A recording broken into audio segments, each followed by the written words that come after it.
Nagsimula ang kwento sa isang car crash kung saan may sumigaw na tumawag ng ambulansya. Bigla, nagising ang ating bida na parang kakagising lang mula sa isang bangungot. Tapos, may boses ng announcer sa intercom, inanunsyo ang pagdating ng tren sa terminal station. Tumingin ang ating bida sa kanyang kamay at nagtaka kung baka lang, namatay na siya. Sakto, may kamay na humawak sa kanyang balikat at tinawag siya ng boses ng isang babae. Tinanong ng babae kung pwede siyang tulungan sa kanyang bagahe. Nang lumingon siya, nabigla siyang makita ang babae at agad niya itong nakilala. Nagtaka ang ating bida kung paano siya bumata at napansin na ang damit niya ay mula pa noong freshman year niya. Patuloy lang siyang nakatitig sa babae ng malapitan. Nang makita ang kanyang refleksyon sa bintana ng tren, napagtanto niyang hindi lang siya ang bumata. Nakita ng ating bida ang kanyang 19 anyos na sarili at lubos siyang nagulat. Pagkatapos ay nagsimula siyang sarkastikong magtanong kung sa anumang himala muli siyang nabuhay. Sa wakas, ang kanyang pira-pirasong mga alaala ay nagsimulang magkabubuo. Isang alaala ang pumasok sa kanyang isip ng isang babaeng nagpapasama sa kanya pauwi. Sa kanyang alaala, sinabi ng babae na hindi siya natatakot kahit pa may gawin siyang masama sa kanya. Bigla na lang, isang babaeng may itim na buhok ang lumitaw, galit na isinisigaw ang kanyang pangalan. Mabilis niyang natanaw ang galit na babae na sumusugod sa kanila. Hinawakan ng babae ang kwelyo ng kanyang damit at tinanong kung ito na ba ang tipo ng babae na gusto niya ngayon. Hinampas ng ating bida ang kanyang kamay para itulak siya palayo. Sinabi ng kabilang babae na gusto na ng ex niya ang mas bata at dumikit sa kanya habang tinatawag na tita ang isa. Nagalit ang babaeng may itim na buhok at itinanong kung sino ang tinatawag niyang tita. Sinugod niya ang kabilang babae. Sinubukan ng batang babae na ipagtanggol ang sarili pero nahubaran siya ng pangitaas sa gitna ng gulo. Itinulak ng mas bata ang ex-wife ng bida. Nawalan siya ng balanse at natumba sa kalsada, diretsyo sa daraanan ng kilalang-kilalang truck con. Sumigaw ang ating bida na mag-ingat siya. Nagawa niyang hawakan ang kamay niya pero huli na ang lahat. Walang ibang pagpipilian, niyakap niya ang kanyang ex-wife. Iniisip na utang niya rito ang kanyang buhay at ganoon na lang sila'y nagwakas. Pabalik sa realidad, nagtatampong tinanong ni Jungyanyan kung tapos na ba siyang tumitig sa kanya. Natauhan ang ating bida at humingi ng paumanhin, sinabing malalim lang ang iniisip niya. Inulit ng announcer na papalapit na ang tren sa istasyon. Pero nagulat si Jungyanyan at nawalan ng balanse. At natumba siya sa ibabaw ng ating bida, kitang-kita ang kanyang malalaking lobo. Medyo nataranta ang ating bida sa hindi inaasahang sitwasyon. Ang malalaking lobo ay gumawa ng isang kaaya-ayang malambot na tunog habang tumatalbog. Mabilis siyang tumayo, hiyang-hiya. Pagkatapos ng alanganing sandaling iyon, nagkunwaring kalmado ang ating bida at sinabing tutulungan niya ito sa bagahe. Naglakad sila ng magkatabi habang sobrang nahiya siya. Nagbabala si Jungyanyan na huwag niyang ipagsasabi kahit kanino ang nangyari o lagot siya. Inisip ng ating bida na walang pinagbago, padalos-dalos at masigla pa rin siya tulad ng naalala niya. At sa gayon, nakarating siya sa Jinling University. Naalala niya na sa edad na 18, malaki ang kanyang mga ambisyon, ngunit iba ang plano ng tadhana para sa kanya. Pero ngayon na muli siyang nabuhay, nanumpa siyang magiging mahusay at makapangyarihan para muling buuin ang kanyang karangalan. Sakto, isang babae ang lumapit sa kanya at nagtanong kung nandito siya para magparehistro. Tiningnan niya ang babae at nakilala niya ito bilang si Chen Wan. Naalala ng ating bida ang upperclassman na si Chen Wan at kung gaano siya kaganda. Sa ibang lugar, bigla ring nagising ang asawa ng bida. Tumingin siya sa paligid at nagtaka kung ito ang dati niyang kwarto. Napansin niyang may kakaiba. Pagkatapos ay nagmadali siya sa salamin at nagulat sa sarili niyang refleksyon. Napagtanto ng babae na muli siyang nabuhay at tulala siya. Nakangiti, nagpakilala ang upperclassman bilang si Chen Wan at nag-alok na tulungan si Zhu Yuan. Naagaw ang pansin ng ating bida sa isang partikular na nunal kay Chen Wan. Tapos naalala niya na ito mismo ang nunal na naging dahilan kung bakit siya naloko nito sa nakaraang buhay niya. Kinuha ng ating bida ang flyer mula sa kanyang kamay habang tinatawag siyang upperclassman. Binanggit ni Zhu Yuan na medyo luma na ang ganitong klase ng sales pitch na ikinagulat niya. Nagulat si Chen Wan sa kapangahasan ng freshman at tinanong kung ano ang sinabi nito. Nag-alok ang ating bida na i-promote ang mga flyer para sa kanya at sa kanya na ang komisyon. Natigilan ng babae at tinanong kung seryoso siya. Iniisip na pwede niyang gamitin ang batang ito para ibenta ang produkto sa ibang freshman. Kaya, ibinigay niya ang mga flyer sa ating bida at sinabihan siyang galingan. Sinabi ni Chen Wan na babalikan niya ang kanyang resulta mamaya at nagpaalam. Inisip ng ating bida na sa nakaraang buhay niya, sobrang bait nito at hinatid pa siya hanggang sa kanyang dorm. Di nagtagal, nakarating siya sa kanyang dorm building at may narinig na nagrereklamo tungkol sa eskwelahan. Dahil doon, dahan-dahang binuksan ng ating bida ang pinto ng kanyang kwarto. At sa loob, nakita niya ang isang lalaking may pulang buhok na nagrereklamo tungkol sa buhay. Mabilis na lumapit ang lalaki sa bida. Nagpakilala siya bilang si Chang Hao at sinabing hinihintay niya si Zhu Yuan para makumpleto na ang dorm. Nagpakilala sila sa isa't isa. Nagulat si Chang Hao nang malaman na pareho silang galing sa iisang lungsod. Sinabi ng kanyang bagong kasama sa kwarto na may plano siyang makipaglaro ng baraha sa ilang babae at ipinakita sa kanya ang litrato ni Jung Yanyan. Inaya ni Chang Hao si Zuyuan na sumama pero tumanggi ang ating bida. Pagkatapos, sumabat ang isa pang kasama sa kwarto at sinabing sasama siya para makilala si Jung Yanyan. Sinabihan ng lalaki ang ating bida na huwag mainggit kapag kasama niya ang mga babae. Nang marinig ito, inisip ng ating bida na wala siyang panahon para sa mga laro ng baraha ngayon. Isinuot ng ating bida ang kanyang salamin at sinabing ang pinakamahalagang bagay ngayon ay ang kumita ng pera. Nakakita ang ating bida ng dalawang naliligaw na babae at nag-alok ng tulong. Nahalina sila sa gwapong upperclassman at tinanggap ang tulong niya. Tinanong ng ating bida kung saang dorm sila para matulungan sila sa kanilang mga bag. Ginamit niya ang pagkakataon para ialok ang campus data plan. Interesado ang mga babae sa alok at isa sa kanila ay humingi ng contact info ng upperclassman. Tinanong ng isa kung bakit kailangan pa niya ang contact nito nasa flyer naman ang numero. Sumagot ang kaibigan niya na sa isang upperclassman na ganito ka-cute. Maganda na may numero niya para sa hinaharap. Dahil doon, pumayag ang ating bida na ibigay ang kanyang contact at nagpalitan sila ng numero. Habang nag-uusap sila, dalawang babae ang lumapit sa kanila. Tinanong ng mas bata kung papunta rin sila sa dorm ni Sham. Nakilala ng ating bida ang babae bilang si Shenyu. Kinumpirma niya na pwede niya silang ihatid doon at nagpasalamat ang ina ni Shenyu. Pagkatapos, sinabi ng kanyang ina na mukhang kapaki-pakinabang ang campus card at sinabihan si Zuyuan na i-add ang kanyang contact. Nagpumilit ang babae na i-add ang contact ng ating bida para mabantayan nito ang kanyang anak sa eskwelahan. Nag-alok ang ating bida na dalhin ang kanilang mga bag hanggang sa room 503. Na-curious si Shenyu at nagtanong kung paano nalaman ng upperclassman ang numero ng kanyang kwarto. Nagdahilan ng ating bida, sinabing narinig niya silang nag-uusap habang iniisip na nadulas siya dahil sa ugali niya sa nakaraang buhay. Napagtanto niya na kailangan niyang humanap ng paraan para kumita ng mabilis na pera. Samantala, sa ibang lugar, nagtataka ang mga babae kung sino ang mabait na upperclassman na iyon. Ilang sandali pa, isang estudyante ang lumapit sa ating bida at nagtanong kung bakit may X ang numero sa flyer. Ipinaliwanag ng ating bida na may mali sa pag-imprenta at ang tamang numero ay nakasulat sa tabi nito. Nagpasalamat ang babae, sinabing kokontakin niya siya mamaya at umalis. Di nagtagal, isang lalaki ang tumakbo papalapit ng masaya, sinasabing na ipamigay na ang lahat ng flyer. Napangiti ang ating bida, iniisip na sulit ang pag-post sa group chat ng eskwelahan. Kanina, nagpadala siya ng mensahe sa grupo na nag-aalok ng campus data plan. Pagkatapos ay nagsimulang mag-reply ang ating bida sa mga mensahe mula sa mga interesadong tao. Ipinaliwanag niya sa isang kaklase na ang presyo ay $130 kay Ruzel sa $150, kaya may $20 komisyon sa bawat order. At kumikita ka rin mula sa benta ng iyong mga referral. Pinuri ng ating bida ang kahusayan ng kanyang kaklaseng si Lucio, habang pinuri naman siya nito sa kanyang mga koneksyon. Sakto, isang babae ang lumapit at nagtanong kung pwede rin siyang kumita ng komisyon. Nagulat si Sho nang makita si Lixi King, ang magiging pinakamagandang diplomat sa hinaharap. Tinanong ulit ng babae kung 20 talaga ang komisyon bawat tao. Kinumpirma ito ng ating bida at binigyan siya ng mas magandang alok. Kung makakapagdala siya ng 30 tao ngayon, gagawin niya itong General Campus Agent na may komisyong 30 bawat tao. Nagningning ang mga mata ni Lixi King sa mga dollar sign nang marinig niya ang alok. Nasasabik, sinara ni Lixi King ang usapan, sinabing ipapadala niya ang listahan mamaya. Pagkatapos ay naisip niya na ito ay isang malaking oportunidad at nagiging interesante ang kanyang buhay sa universidad. Lubos na nagtaka na makitang isinara ng ating bida ang usapan ng ganoon kabilis. Sa dorm ng mga babae, tinawagan siya ng ex-wife ng bida, pero hindi pa umiiral ang numero. Bigla, inaya siya ng kaibigan niyang si Jeong Yanyan na maglaro ng baraha sa coffee shop.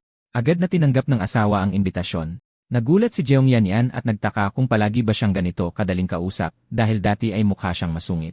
Sumagot ang asawa ng bida na nababagot lang siya sa kanyang kwarto at mag-aayos lang siya ng makeup bago sila umalis. Napansin ng kanyang kaibigan kung gaano siya kasaya at tinanong kung nandoon ba ang boyfriend niya. Nataranta siya at sumagot na hindi pa niya ito boyfriend. Inisip niya sa sarili na siya ang kanyang magiging asawa sa hinaharap. Ilang sandali pa, nakaupo na ang dalawa at naghihintay sa coffee shop. Nang sandaling iyon, dumating ang mga kasama sa kwarto ng ating bida at hinanap si Zeng Yanyan. Nasasabik, lumingon siya sa pag-akalang ito ang bida. Pero nalungkot siya nang mapagtantong hindi pala ito. Nainis siya at tinanong kung bakit sila at nasaan si Zuyuan. Sumagot si Chang Hao na may gagawin ang ating bida at hindi makakapunta. Nagulat siya at nagtaka kung paanong posible ito. Baka ito ang butterfly effect ng kanyang muling pagkabuhay. Tinukso siya ni Yanyan, sinabing na Indian siya, pero agad itong itinama, sinabing baka abala lang ito. Iniisip ng ex-wife kung paano siya tumawag sa isang invalid na numero, pero naisip niyang baka may nagbago sa buhay na ito. Sinubukan ng isa sa mga lalaki na ayusin ang sitwasyon at inaya siyang maglaro ng baraha, pero hindi siya mukhang ganado. Sa ibang lugar, dumating ang ating bida sa isang tindahan. Isang palakaibigang empleyado ang bumati sa kanya at nagtanong kung paano siya matutulungan. Hinanap ng ating bida ang store manager dahil may usapan sila para pag-usapan ang isang deal. Pagkatapos ay dinala siya ng babae sa opisina ng manager. Humanga siya sa malakas na presensya ng ating bida. Kahit na napakabata pa niya, nakarating siya sa isang pintong may karatulan ng opisina. Tinanong ng manager kung siya ba ang binatang gustong maging ahente nila at sinabing malakas ang kanyang loob. Ipinakita ng ating bida ang isang listahan na may 247 interesadong bagong estudyante at sinabing simula pa lang ito. Humanga ang babae sa dami ng benta sa loob lamang ng ilang araw. Sinabi ng ating bida na para sa 150 plan, ang pinakamahusay na makukuha niya ay $70 na diskwento pero gusto niya ay 80. Pumayag ang manager sa diskwento at pinuri ang kanyang katapangan. Pagkatapos ay hiniling ng ating bida ang mga karapatan sa ahensya para sa buong distrito na may 60% komisyon at 30% advance. Lumapit siya rito at tinanong kung sinusubukan ba niyang soluhin ang lahat at kung ano ang kanyang basic cost. Sinabi ng ating bida na nasa negosyong ito ang kanyang pamilya, kaya wala siyang maitatago sa kanya at ginagarantiyahan niyang makukuha niya ang 40% ng merkado. Humanga ang babae sa ambisyon ng binata, isinara ang usapan, at sinabing ihahatid ang mga produkto sa napagkasunduang oras at lugar. Tinanong niya kung maaari na ba silang pumirma ng kontrata ngayon, at agad siyang pumayag, tinawag siyang Boss Low. Naiwan ng manager na nag-iisip, napansin na ang isip ng ating bida ay mas malalim kaysa sa 18 anyos, at bihira ang kanyang kahinahunan. Habang pumipirma ng kontrata, may isa pa siyang itinanong sa babae. Pagkatapos ay naalala niya na nag-aalok din ang tindahan nito ng mga Apple phone na nakakontrata. Pabalik sa coffee shop, naglalaro ng baraha ang ex-wife ng bida. Nagreklamo ang isa sa mga kaibigan ng bida na naglaro siya ng siyam na mag-isa na nagbigay ng panalo sa kanilang kalaban. Sinubukan ng isa na pakalmahin ang sitwasyon at sinabihan ang kaibigan na turuan siyang maglaro. Tumanggi ang lalaki, sinabing halata namang magjowa sila ng ating bida at wala siyang maituturo sa kanya. Humingi ng paumanhin ang ex-wife, sinabing hindi siya magaling sa laro at nagpunta sa banyo. Pagkatapos ay lumayo siya sa grupo. Nagtataka siya kung bakit hindi dumating si Joe yoon at kung bakit napakaiba ng lahat sa nakaraang buhay niya. Pagkatapos ay sinubukan niya ulit siyang tawagan, umaasang sasagot na ito sa pagkakataong ito. Sa kabilang panig ng bayan, umalis ang ating bida sa tindahan na may bagong telepono, iniisip kung gaano siya kaswerte na pareho ang numero sa kanyang nakaraang buhay. Bigla, tumunog ang kanyang telepono at nagtaka siya kung sino ang tumatawag dahil wala pa siyang binibigyan ng kanyang numero. Sinagot ng ating bida at tinanong kung sino ito dahil tila pamilyar sa kanya ang numero. Nainis sa katahimikan, nagbanta siyang ibababa na ang tawag kung hindi magsasalita ang tao. Sa kabilang linya, sumigaw ang boses ni So King na kailangan niyang magsulat ng mga nobela dahil magiging sikat ang mga ito, pero binabaan siya agad ng ating bida. Natulala si So King na binabaan siya ng tawag. Nagtataka siya kung bakit niya siya binabaan ng ganoon. Pagkatapos ay naalala ng babae na sa panahong ito, si Joe yoon ay 19 pa lang at hindi pa siya kilala. Nahihiya, inisip niya na magandang ideya ang isang development plan. Nagpanik ang ating bida nang mapagtanto na ang kanyang muling pagkabuhay ay isang buy one, get one free deal. Nagpasya siyang hindi niya pwedeng hayaang malaman ni Suching na muli rin siyang nabuhay. Naglalakad ang ex-wife at si Jungyin kasama ang mga kasama sa kwarto ng ating bida nang naisipan ng isa sa kanila na manmanan ang dorm ng mga lalaki. Nang marinig ang salitang dorm, natigilan ang ex-wife na parang may biglang naisip. Pagkatapos ay inanunsyo ni So King na dahil mayroon silang class meeting, ihahatid na lang niya sila pabalik sa kanilang dorm na ikinagulat ng mga lalaki. Naghinala si Jungyeon, nag-iisip kung gusto lang ba ng kaibigan niyang pumunta sa dorm ng mga lalaki para hanapin si Zuyuan. Samantala, nagrereklamo ang isa pang kasama sa kwarto kay Chang Hao, sobrang selos na may magandang babae na nag-isip sa ating bida. Tinanong ni Suking si Jungyeon kung sa tingin niya ay may gusto sa kanya si Chang Hao, pero binaliwala niya ito, sinabing mas gusto niya ang mga mas mature na lalaki. Dahil doon, nagpatuloy sila sa paglalakad patungo sa mga dorm ng unibersidad. Bigla, may natanaw ang ex-wife sa malayo at natigilan siya. Isang malaking ngiti ang lumitaw sa kanyang mukha habang masayang tinawag si Zuyuan na ikinagulat ng kanyang kaibigang si Jungyeon. Lumingon ang ating bida at tama ang hinala ng babae. Siya nga talaga ang nakatayo doon. Ganap na natigilan ang ating bida, nagpapanik habang napagtanto niyang siya yon, nakatayo mismo sa harap niya. Nalaglag ang panga ni Jungyeon nang malaman na ang lalaking ito ay ang sikat na si Jo Yuan na hindi tinitigilan ng kaibigan niya. Mabilis na lumapit si Suking pero nagkunwaring walang alam ang ating bida at nagtanong kung sino siya. Formal siyang nagpakilala, ipinaalala sa kanya na magkaklase sila at hindi maiwasan ng ating bida na isipin kung gaano siya kaganda sa nakaraang buhay niya.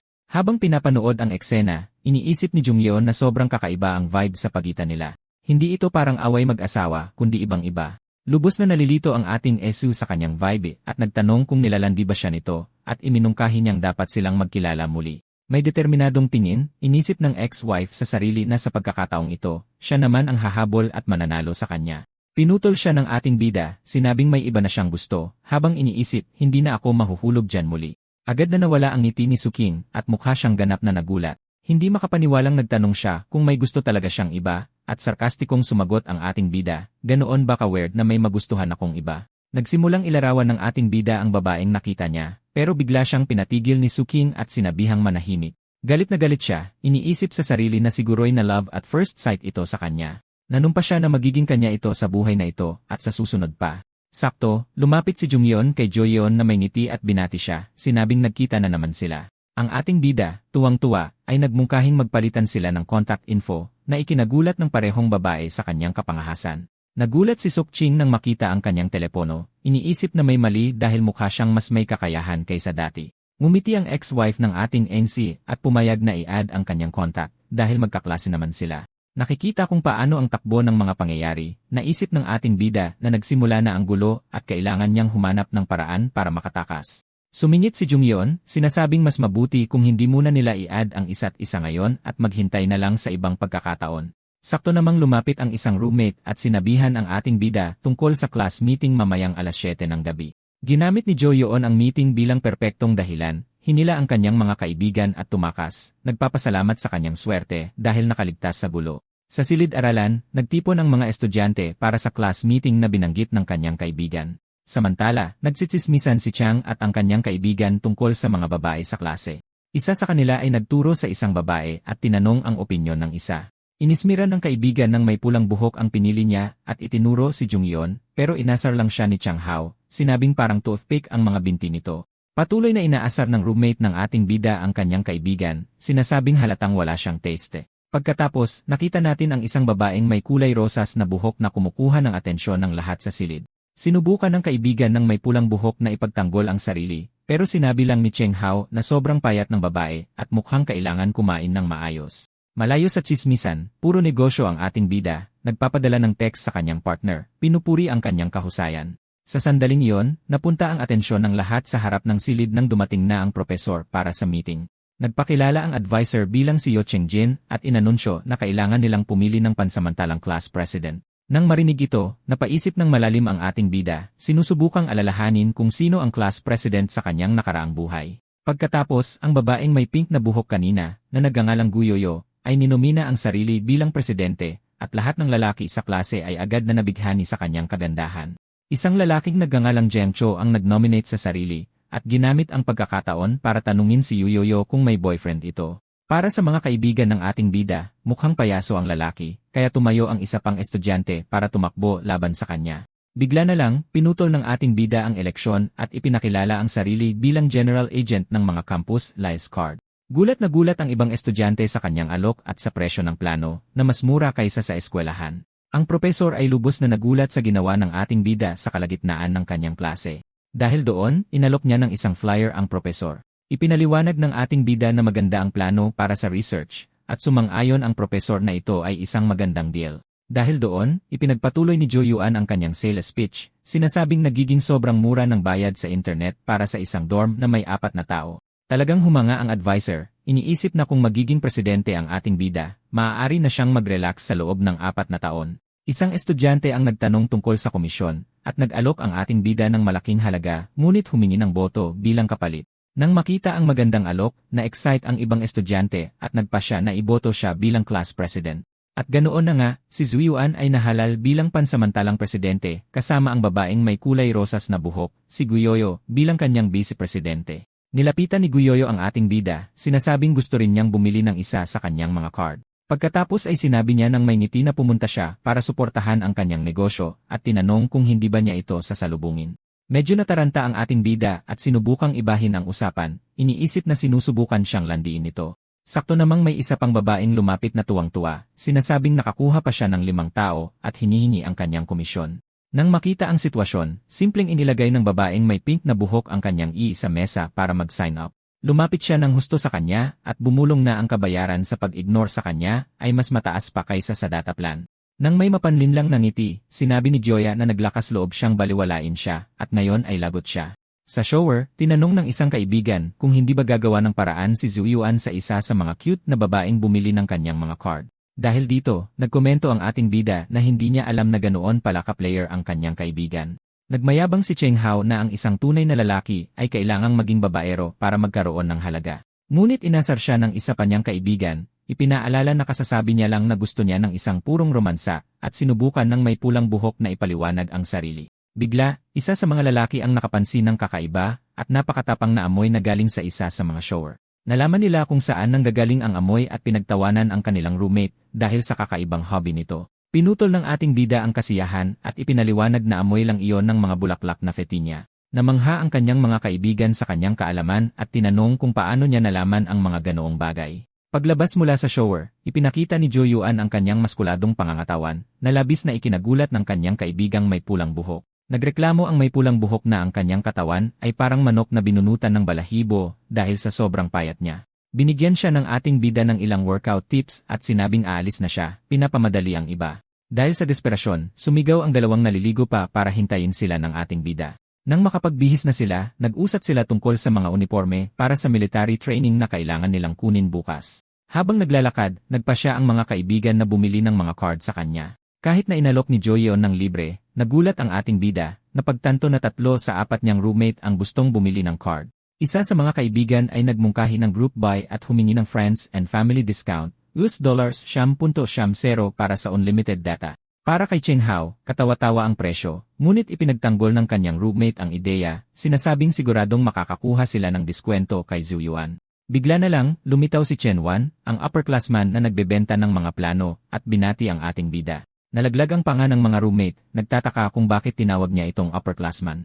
Nagreklamo ang babae na hindi siya nagreply sa kanyang mga text, pero humingi ng paumanhin ang ating bida, sinabing abala siya. Nakangiti, sinabihan siya ng ating bida na patuyuin ang kanyang buhok para hindi siya magkasakit at kunin na lang ang card niya bukas. Ang upperclassman ay lubos na nabighani sa kanyang kabaitan. Pagkatapos ay nagpasalamat siya sa kanyang pag-aalala, nagpaalam at umalis na masayang kumakaway sa kanya. Agad siyang pinalibutan ng kanyang mga kaibigan, gulat, at hinihinging malaman kung ano ang ugnayan niya sa babaeng iyon, pero nagkunwari lang si Joyeon na walang alam. Sinubukan ng ating bida na ibahin ang usapan at pinamadali ang mga kasama pabalik sa dorm. Sa daan, nakasalubong niya ang ilan pang babae na bumati rin sa kanya.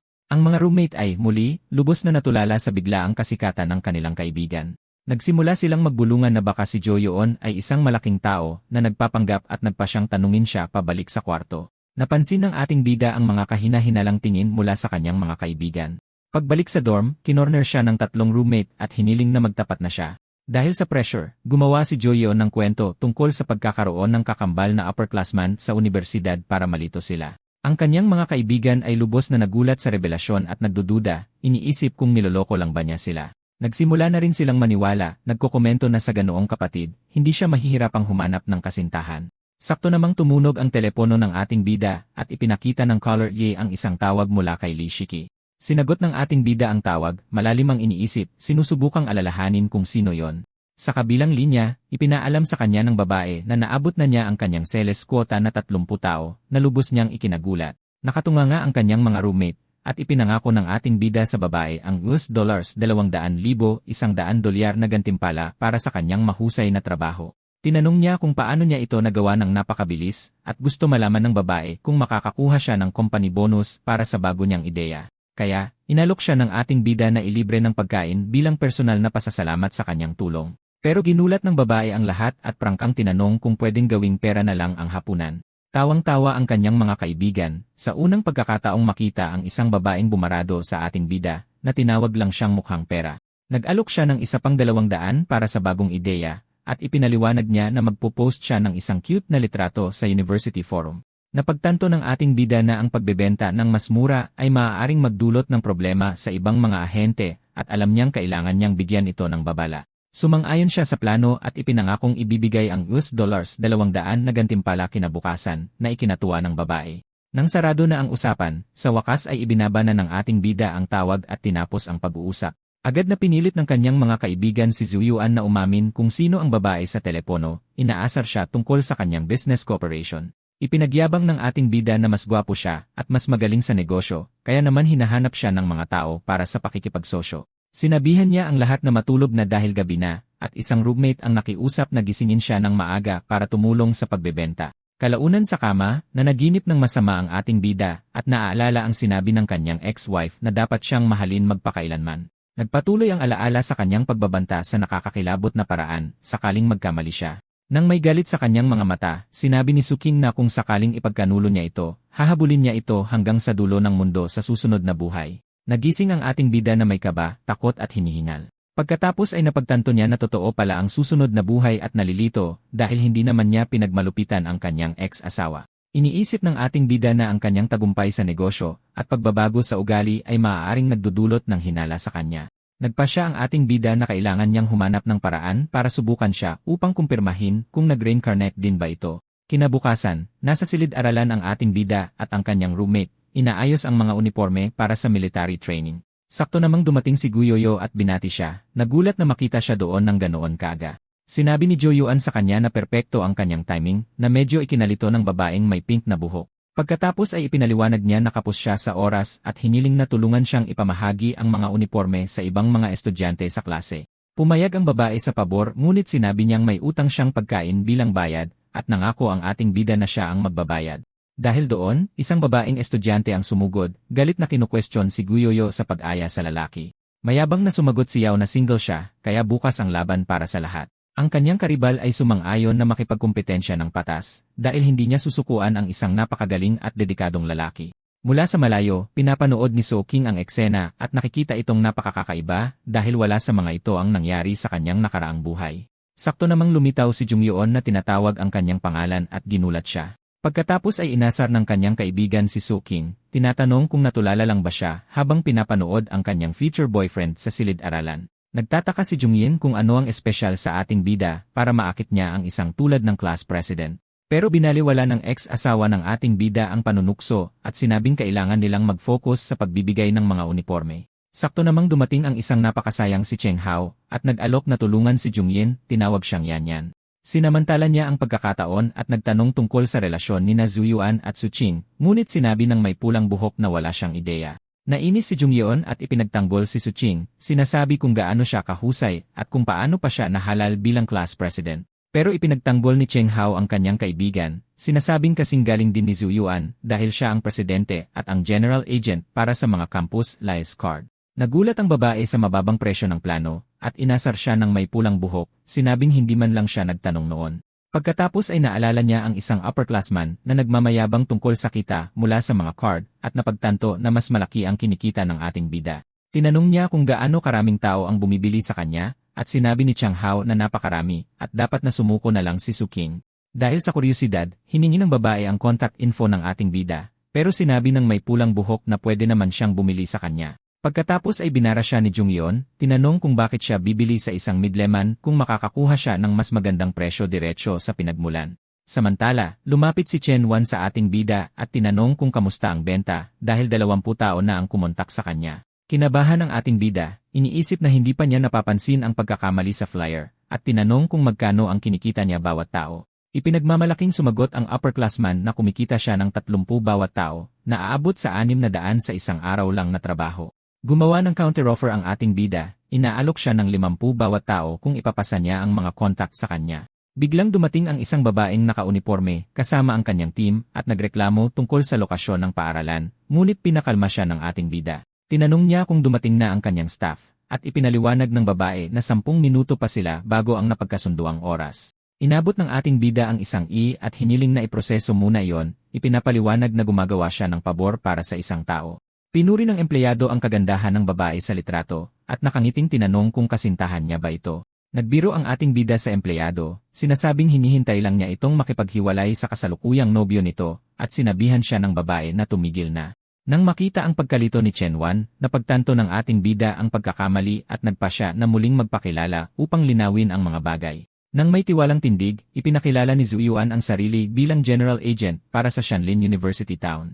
Pagkatapos ay inalok niya ang mga upperclassmen ng trabaho kasama siya, nang angako ng mas mataas na komisyon. Sakto namang may dumating na lalaki kasama ang grupo ng mga kaibigan, at tinanong ng ating bida kung bakit napakarami niyang kasama. Ipinakilala ng kaklase ang kanyang mga kaibigan at sinabihan silang lahat na batiin si Kuya Joe na medyo ikinahiya ng ating bida. Sunod, lumapit ang kanyang business partner at sinabing nakakuha siya ng 22 na customer at pinuri siya ng ating bida para sa kanyang nagawa. Sinimulan ng lalaki na ayusin ang pila para mapabilis ang serbisyo para sa lahat. Nag-alok din ang babae na tumulong sa pagpapaliwanag ng mga plano at natuwa ang ating bida sa kanilang pagtutulungan. Bigla, isang mas matandang ginoo ang lumapit at nagtanong sa ating bida kung para saan ang mahabang pila. Ipinaliwanag ng ating bida na nagbebenta siya ng mga phone card at inalok siya ng flyer na nagdedetalye ng mga benepisyo ng plano. Iminungkahi pa niya na sapat na ang isang card bawat dorm at mukhang interesado ang lalaki ngunit nag-aalangan dahil sa dami ng tao. Pagkatapos ay sinigurado ni Joe yun sa mga magulang na maaari silang bumalik mamaya at ipinaliwanag na mayroong 3 magkakaibang plano na available. Humanga ang kanyang kaibigan sa galing magsalita ng ating bida, nagkomento na para siyang isang bihasang tindero. Nagbiro ang ating bida na pinilit siya ng buhay na maging ganito dahil wala siyang mayamang pamilya tulad ng kanyang kaibigan. Talagang humanga si Chen Wan sa ating bida at kinalkula na sa bagong komisyon, maaari siyang kumita ng 1,500. Sakto namang sinubukan ng partner ng ating bida na magbenta ng plano sa isang matandang babae, ngunit tinanggihan siya. Pinayapa siya ng ating bida, sinasabing normal lang iyon, at inamin ng babae na marami pa siyang dapat matutunan. Tinanong ni Joe yun ang upperclassman kung nakapagpasya na siya, at kinumpirma niyang tatawagan niya lahat ng kanyang mga kontak. Habang lumilipas ang oras, lalong tumitindi ang sikat ng araw sa katanghalian. Nang makita ang pagod ng lahat, nag-anunsyo ang ating bida ng pahinga, at sinabing bumili siya ng merienda at tubig para sa team. Pakiramdam ng ating bida ay nasa tuktok siya ng mundo, ipinagdiriwang ang swerte na sa wakas ay dumarating na. Sa sandaling iyon, dumating si Chang Hao kasama sina Jung Yeon at Su King at nagkomento na siguradong malaki ang kinikita ng kanyang kaibigan. Pinaliit niya ito at tinanong kung bakit sila sabay-sabay dumating, lihim na nagtataka kung bakit dumating din ang kanyang dating asawa. Ngunit pinutol siya ni Jung Yeon at tinanong kung bakit hindi pa niya tinatanggap ang kanyang friend request sa WeChat na nagdulot ng selos sa kanyang dating asawa. Nagkunwaring walang alam si Jo Yeon at tinanong kung sino sa kanila ang nag-add sa kanya, sinabing masyado siyang abala para mapansin. Nang makita ito, naisip ng dating asawa na may mali dahil iba ang takbo ng pangyayari sa kanyang nakaraang buhay. Bigla namang inagaw ni Jung Yeon ang kanyang telepono at tinanong kung iPhone 5 na ba ito at kung magkano. Sinubukan ng ating bida na bawiin ang kanyang telepono, ngunit nagbiro ang babae na nagtatanong kung namimigay na ba ng iPhone ang kumpanya ngayon. Dahil doon, hinarap siya ng dating asawa, tinatanong kung paano siya naging ahente dahil iba ito sa nakaraan. Tinanong siya pabalik ng ating bida kung bakit hindi siya pwedeng maging ahente at kung bakit siya binabantayan ng mabuti. Nainis siya ngunit namula sa kanyang sagot, tinatanong kung taga-mundong ito ba siya. Humagalpak ng tawa si Jung Yeon at sinabi ng ating bida na nagiging kakaiba na ang kilos ng kanyang dating asawa. Napagtanto ni Jo Yeon na tiyak na naghihinala na siya sa buong sitwasyon. Isa pang babae ang lumapit at binati ang ating bida, tinawag siyang Senior Joe. Humingi siya ng paumanhin sa panloloko sa babae at sa kanyang ina, ngunit sinabi ni Jung Yeon na hindi siya naging tapat. Yumuko ang ating bida, humihingi ng tawad, at sinabing kailangan itong gawin para sa negosyo. Hiniling ni Jung Yeon na ilibre niya ang babae ng pagkain bilang paghingi ng tawad, at pumayag ang ating bida na magbayad pagkatapos ng kanyang trabaho. Bigla, dumating ang lalaki mula sa pila kanina at binati ang ating bida. Ipinakilala siya ni Zhu Yuan bilang kanyang matalik na kaibigan, si Liu Shuo, at natuwa ang lalaki sa papuri. Tinanong ni Cheng Hao si Liu Shuo kung sino ang ating bida, at sumagot ang kaibigan na isa siyang kaklase mula sa kalapit na universidad. Ipinakilala ni Liu Shuo ang business partner ng ating bida. Habang pinapanood si Mafar, gulat na gulat si Su King, iniisip na hindi umiral ang babaeng ito sa kanyang nakaraang buhay. Bigla na lang, isang motorsiklo ang lumitaw, mabilis na papunta sa kanila. Pagkatapos ay bigla silang huminto, na nagdulot ng malaking kaguluhan. Dahil doon, isang grupo ng 3 babae ang lumitaw, at tinanong ng kanilang leader kung sila ba ang nagbebenta ng mga card dito. Ang buong grupo ng ating bida ay tahimik lang na nanonood sa sitwasyon. Inalok ni Lishiki ang kanyang mga card sa halagang 145 at sinabing gagawin niyang 140 kung bibilhin nila ng maramihan. Kinabahan ng ating bida, iniisip na nandito sila para manggulo at nag-aalala kung kakayanin ba ito ng kanyang partner. Nagsimulang magbulungan ang kanyang mga kaibigan, nagtataka kung nandyan ba ang mga babae para makipag-away. Nainis ang may pulang buhok, itinapon ang mga flyer ni Lishiki sa lupa at inakusahan siyang nagnanakaw ng negosyo ng kanyang kapatid. Sinubukan ng partner ng ating bida na tumakas, sinasabing abala siya, habang iniisip na hindi niya inaasahan ang kompetisyong ito. Pero hindi siya pinakawalan ng bully at hinawakan ng mahigpit ang kanyang braso. Sinabihan ni Shiki ang babae na bitawan siya, sinasabing ganito talaga gumagana ang merkado. Labanan ng pinakamatibay.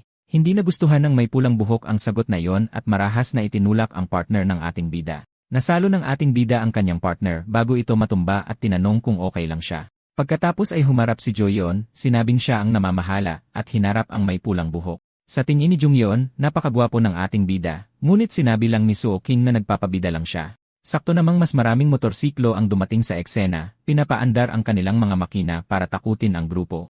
Sa wakas ay lumitaw ang kapatid ng may pulang buhok at minamaliit sila, sinasabing mga baguhan lang sila. Natuwa ang babae at tinawag ang kanyang kapatid para ayusin ang problema. Tinanong ng lalaki kung siya ba ang nagngangalang Joe at kinumpirma ito ng ating bida. Sinasabi niyang siya ang opisyal na ahente para sa lugar at nagrereklamo na sinasakop ng ating bida ang kanyang teritoryo gamit ang mababang presyo. Hiningi ng ating bida na makita ang kontrata at sinabing ang kapatid niya ang nagsimula ng lahat. Sumang-ayon ang kanyang mga kaibigan sa ating bida at naramdaman ni Lishiki na protektado siya sa kanyang mga ginawa. Iminungkahi ng kalaban na ayusin nila ang mga bagay sa lumang paraan dahil hindi gumagana ang usapan at kinuwestiyon siya ng ating bida. Mukhang humanga ang leader ng gang sa tapang ng ating bida. Ngunit sa tingin ng ating bida, nagpapanggap lang ang lalaki at walang alam sa negosyo. Hinamon siya ng kalaban sa isang pagpupulong mamayang 8 oras sa isang tindahan ng barbecue. Pinakalma ni Joyeon ang kanyang partner, sinasabing walang tinatawag na teritoryo, at sinabihang tulungan ang mga customer. Pinuri ni Jungyeon ang pagiging bayani ng ating bida at binalaan si Suching na hindi magiging madali ang makuha siya. Dito, napansin ng asawa na ang kanyang pagiging maprotekta ay katulad ng kanyang magiging sarili sa hinaharap at nagsimula ng maghinala. Pagkatapos ay pinayuhan ni Cheng Hao si Zheng Yin na huwag makialam sa magulong buhay pag-ibig ng ating bida. Hinarap siya ni Soo King at tinanong kung siliksiki ba ang babaeng sinabi niyang gusto niya. Malamig na sumagot ang ating bida na wala siyang pakialam doon. Sinubukang pasayahin ni Zheng Yin ang dating asawa, sinasabihan siyang mag-relax at dapat kumuha si Cheng Hao ng membership card. Agad na pumayag ang may pulang buhok at sinabihan ang ating bida na i-sign up ang lahat para sa isang plano. Sinabi ng bida sa kanyang mga kaibigan na mauna na dahil abala siya at hiniling kay Shiki na asikasuhin ang kanilang mga card. Nang may galit sa kanyang mukha, naisip ng dating asawa na kailangan niyang planuhin ng mabuti ang kanyang susunod na hakbang. Habang pinagmamasdan ang eksena, napagtanto ni Shen Yu na may gusto si Soo King sa mga upperclassmen, pero parang hindi ito interesado sa kanya. Tinanong ng ating bida ang kanyang kaibigang si Lucio kung ilang tao ang kaya niyang tipunin para sa labanan. Pagkatapos ay inabutan ni Lucio si Zuyuan ng 3,000, sinabing binigay ito ng kanyang tatay para pambayad sa bill. Sabi niya, ang kabataan ay para sa pakikipaglaban, at dahil kapos sa pera ang kaibigan niya, kay Zu na rin ang watchus. Tumanggi ang ating bida sa pera, sinabing sapat na ang kanyang komisyon, at sinabihan ang kaibigan na tawagan ang sinumang kaya niya. Naantig, sinabi ng lalaki na mula ngayon, magkapatid na sila at lagi siyang susuporta sa kanya. Medyo nahiya ang bida sa eksena at pinakiusapan ang kanyang kaibigan na tigilan na ang pagiging madrama. Tuwang-tuwa, sinabi ng kanyang kaibigan na babalik na siya sa eskwelahan para kumuha ng backup para sa paparating na gulo. Pagkatapos ay nag-alok ang bida na ihatid si Lishiki pabalik sa universidad para masigurong ligtas siya. Tinanong niya kung binilang na niya ang pera at kinumpirma ng babae na tama ang halagang 1,300. Inako ni Joyuan ang responsibilidad sa nangyari at iginiit na kunin ng babae ang pera bilang bayad. Habang may luha sa kanyang mga mata, inisip ni Lishiki kung gaano kamahal ang pagkain at dapat siya ang nagbayad. Lumapit sa kanya, nagbiro ang bida na hindi niya alam na iyakin pala ang class president. Hiyang-hiya, inalok siya ng dalaga na ilibre ng pagkain o kahit manood ng scene. Dahil doon, sobrang nataranta ang babae at sinubukang magpaliwanag pero hindi niya alam kung ano ang sasabihin. Nakangiti, pumayag na lang ang ating bida sa kanyang alok. Tinanggihan ng ating bida ang pagkain at iminungkahing manood na lang sila ng scene sa festival bilang employee bonus. Namula at sobrang natuwa ang babae, sumang-ayon na date na nga iyon. Pagkatapos ay nagpaalam ang dalaga at pumunta sa kanyang dorm, sinabihan siyang mag-ingat sa daan. Mag-isa, inisip ng lalaki na mabait si Lishiki, pero hindi para sa kanya at kailangan niyang linawin yon. Pagdating sa napag-usapang lugar, umupo ang ating bida at dinalhan siya ng waitress ng beer at money. Biglang dumating ang kanyang karibal na galit, inaakusahan siyang nagnanakaw ng negosyo at humihingi ng 20,000. Pero sinabi lang ni Joe na huwag niyang galawin ang bote. Tinanong ng bully kung nagpapakatapang ba ang bida. Ngunit sa malamig na tingin, ipinakita ng ating bida na hindi siya natitinag sa banta. Walang pag-aalinlangan, tumayo si Joyuan at ipinukpok ang bote sa ulo ng siga. Lubos na nagulat ang mga kaibigan ng bully sa ginawa ng ating bida. Sinabi ng bida na sinubukan niyang maging mabait pero walang hiya ang lalaki. Dumating si Liu Xiu kasama ang isang malaking grupo na sumisigaw, sinong nangahas na galawin ang kapatid kong si Joe. Nagpanik ang kalabanggang sa pagdating ng napakaraming hindi inaasahang backup. Ipinagyabang ng kaibigan ng ating bida na pagdating sa awayan, hindi siya kailanman natakot. Natakot ang leader ng kalaban sa dami ng tao at nagtaka kung paano nasangkot ang isang estudyante sa mob. Humihingi siya ng tawad at sinabi ni Joe na mas gusto niya ang astang siga nito kanina. Pagkatapos ay kinuha ng lalaki ang isang bote at sinimulang lagukin ang buong laman, sinabing kasalanan niya ang lahat. Tinanong ng ating bida kung sapat na ang isang bote at ipinaalala ang usapan nilang ayusin ang lahat sa suntukan. Desperado, kumuha ng 2 bote ang bully at sabay na nilagok ang mga ito. Pagkatapos ay sinabi ni Joyeon na may kasalanan din ang girlfriend niya dahil hindi alam ang mga patakaran sa lugar. Sumang-ayon ang karibal, sinabing lumampas sa linya ang kanyang girlfriend at hindi na nila kailangang pag-usapan pa yon. Inalok ng ating bida na bayaran ang pera mula sa mga taong nag-sign up sa kanyang partner. Pero tumanggi ang lalaki, sinabing magtatapos na siya at pwede nang ipagpatuloy ng babae ang trabaho niya nang walang problema. Kinumpirma ng gang leader na tapos na ang usapan at nagpasalamat sa kanya. Humanga ang mga estudyanteng dinala ni Lucio at nagpa siyang sumunod kay Joyeon mula ngayon. Pagkatapos ay nagpasalamat ang ating bida sa lahat at nag-alok ng barbecue at beer na sagot niya para magdiwang. Tinanong ng bida ang kanyang kaibigan kung paano niya nagawang magtipon ng napakaraming tao para sa laban. Pareho silang sumang-ayon na ang pag-organisa ng ganoong kalaking show of force ay isang kahanga-hangang bagay na makita. Di nagtagal, isang post tungkol sa away ang naging viral sa school forum, tinawag si Joe na bagong big boss. Sa mga komento, lahat ay gulat at curious tungkol kay Joe, at may ilan pang humihingi ng kanyang contact info. Tinanong siya ng mga kaibigan ng bida tungkol sa post, at itinanggi niya ang lahat, sinabing ipapatanggal niya ito. Inis, iniisip ni Joe Yuan na sisirain nito ang kanyang reputasyon at tinawagan ang forum administrator. Hiniling niyang ipatanggal ang post, pero tumanggi ang administrator na gawin ito nang hindi alam kung sino siya. Nagpakilala ang ating bida at nagsimulang manginig sa takot ang administrator. At pumayag siyang tanggalin agad ang post. Sa loob ng ilang segundo, tuluyang naglaho ang post tungkol sa away mula sa forum ng universidad. Nagulat ang kaibigang may pulang buhok na nawala na ang post at nakahinga naman ng maluwag ang bida. Biglang tumunog ang telepono ng ating bida at lumitaw ang pangalan ni Soo King sa screen. Nagtaka si Joe kung bakit siya tumatawag ng ganitong oras at hula ni Cheng Hao ay tungkol ito sa forum post. Pagkatapos ay tinanong ng bida ang kanyang kaibigan kung nababaliw na ba ito dahil sinabi niya sa kanila ang lahat. Ipinagtanggol ni Cheng Hao ang sarili, sinabing kaibigan niya si Jung Yin at sinasabi niya rito ang lahat. Samantala, sa dorm ng mga babae, nakaupo si Soo King at nag-scroll sa kanyang telepono. Pagkatapos ay kinunan ng litrato ng kanyang kaibigan ang kanyang mga binti, gustong i-post ito sa college forum. Nagulat ang dating asawa nang mapagtanto niyang kinukunan siya ng litrato ng kanyang roommate. Sinubukan niyang agawin ang telepono ni Jung Yin para burahin ang larawan. Ngunit ayaw pumayag ng kanyang kaibigan. Nagbibirong humingi ng tulong si Jung Yin kay Shen Yu, sinasabing sinusubukan siyang patayin ni Soo King.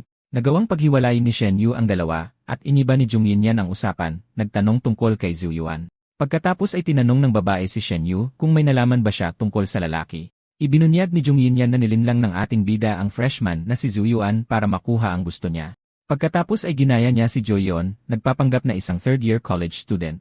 Ipinaliwanag ni Shen Yu kung gaano siya ka-estratehiko, ginamit ang kanyang status bilang upperclassman para makuha ang agency deal. Nagkomento si Jung Yin na mukhang tuso si Jo, hindi isang binatang kaedad nila. Napaisip, nagsimulang maghinala ang dating asawa na baka si Joyeon ay muling nabuhay din tulad niya. Dahil doon, nagpasya siyang kailangan niyang humanap ng pagkakataon para harapin ang bida. Bigla, sumigaw si Shen Yu sa kanyang mga kaibigan na tingnan ang bagong post na kalalabas lang sa college forum. At ipinakita niya ang kanyang telepono na may balita tungkol sa away at ang pagbubunyag ng bagong boss ng society.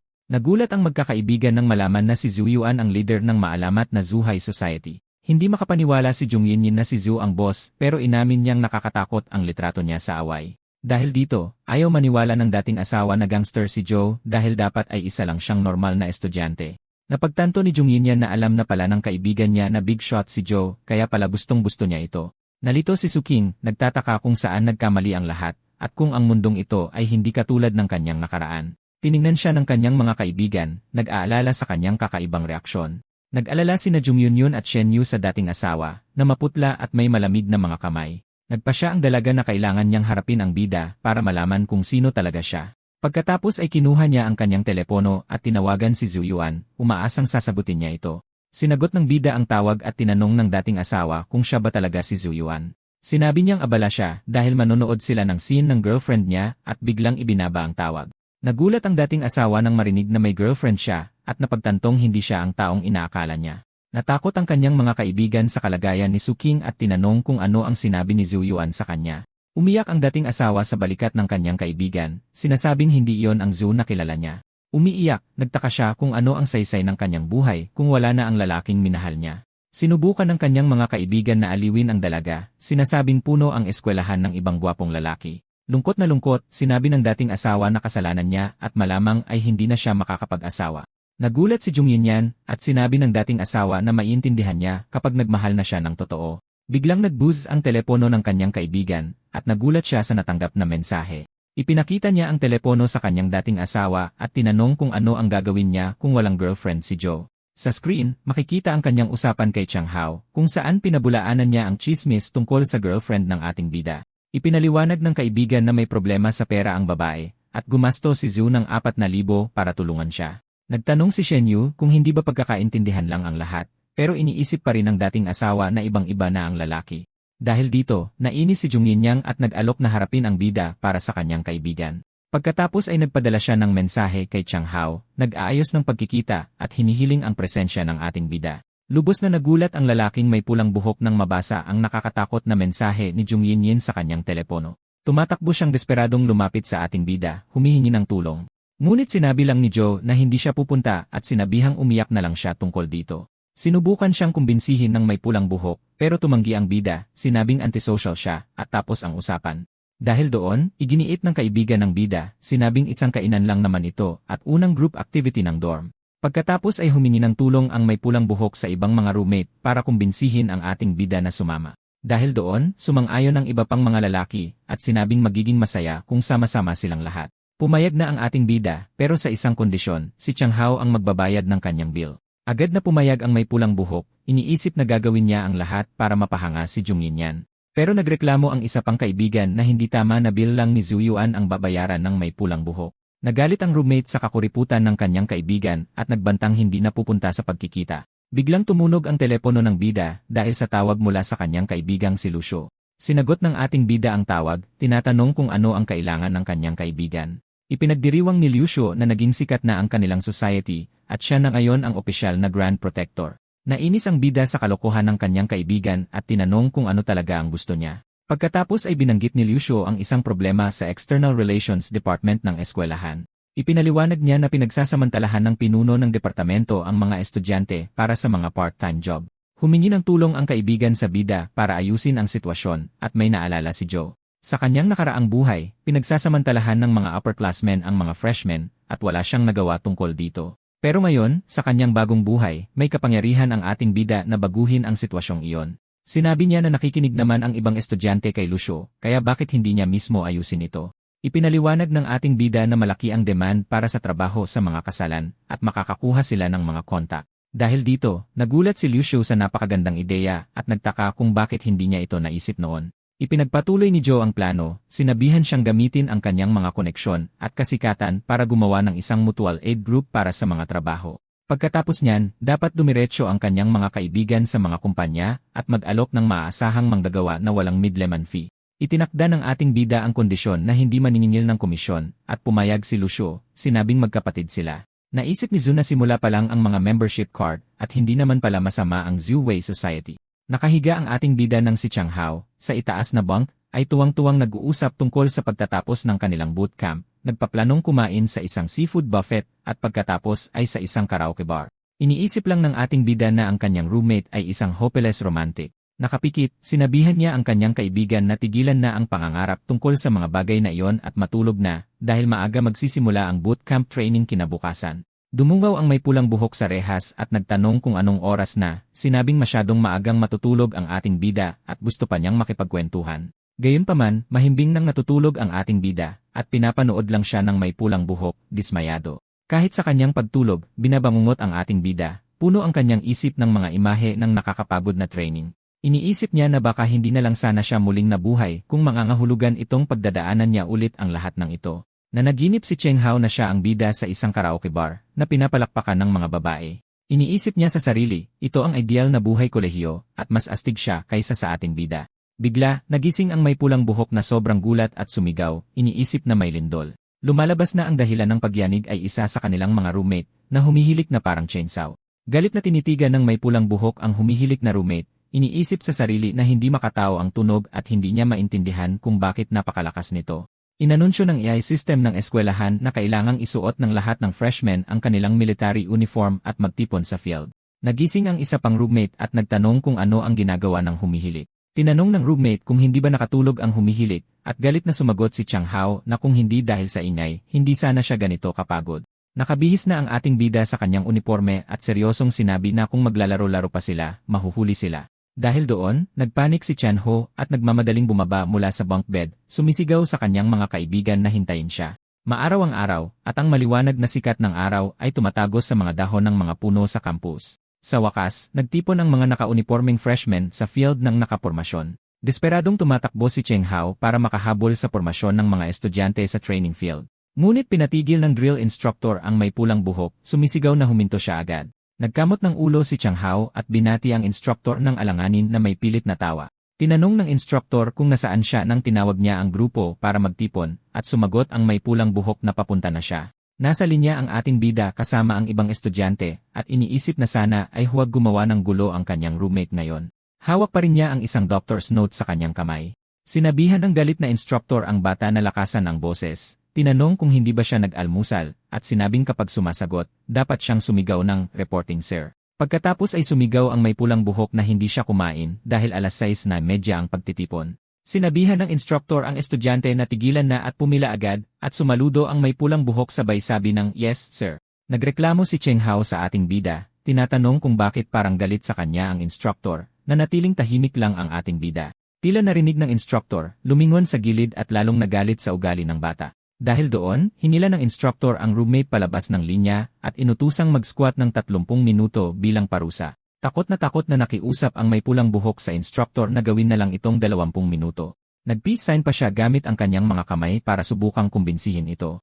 Pagkatapos ay sumigaw ang instructor, inuutusan ang roommate na gawin ang kanyang squats malayo sa pormasyon. Tumakbo si Chang Hao, sumisigaw na nakuha ng instructor ang mensahe. 2 babae rin ang naka-uniforme, at tinanong ng isa ang kasama kung hindi ba siya naawa kay Chang Hao na naparusahan. Nainis ang isa pang kaibigan, niyakap siya, at sinabing, ganyan talaga si Chang Hao.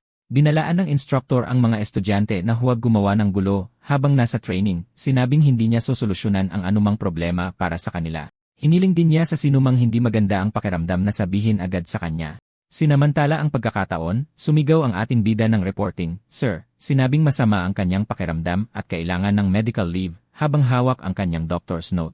Tinawag siyang pasaway ng galit na instructor at sinabihang umalis na at dumiretso sa infirmary na perpekto para sa plano ng ating bida. Pinapanood dito ni Chang Hao, ang may pulang buhok, at nagtanong kung gumagana ba talaga yon. Iniisip na ang bida ay parang upgraded version niya. Samantala, iniisip niya na bahagi lahat iyon ng kanyang plano. Samantala, 3 babae sa pormasyon ang nakakita sa ating bida na papunta sa infirmary at nagtaka kung ano ang nangyari at kung may sakit ba siya. Nagkomento ang isa sa kanila na masyado siyang malambot dahil sumuko na agad bago pa man magsimula. 3:00 ng hapon, tirik na tirik ang araw sa training field. Isa sa mga babae ay hinihingal, pagod na pagod, at tila masama ang pakiramdam dahil sa hirap ng training. Naisip ng babae na sobrang nakakapagod talaga ang training at napakatalino ng bida sa pag-iwas dito at hindi na niya kaya. Sumigaw siya, reporting, instructor. Sinabing masakit ang kanyang tiyan at hindi na niya kaya, bumulong ang isang lalaking estudyante sa tabi niya na baka may regla siya. Pagkatapos ay sinabihan siya ng instructor na magpahinga sa infirmary. Nagpapasalamat at masayang nagpunta ang babae sa infirmary habang si Chang Hao, na nag-squat pa rin, ay naiinggit na nanonood sa kanya. Sumigaw din ang may pulang buhok, reporting, sinabing masakit din ang kanyang tiyan at kailangang gumamit ng banyo.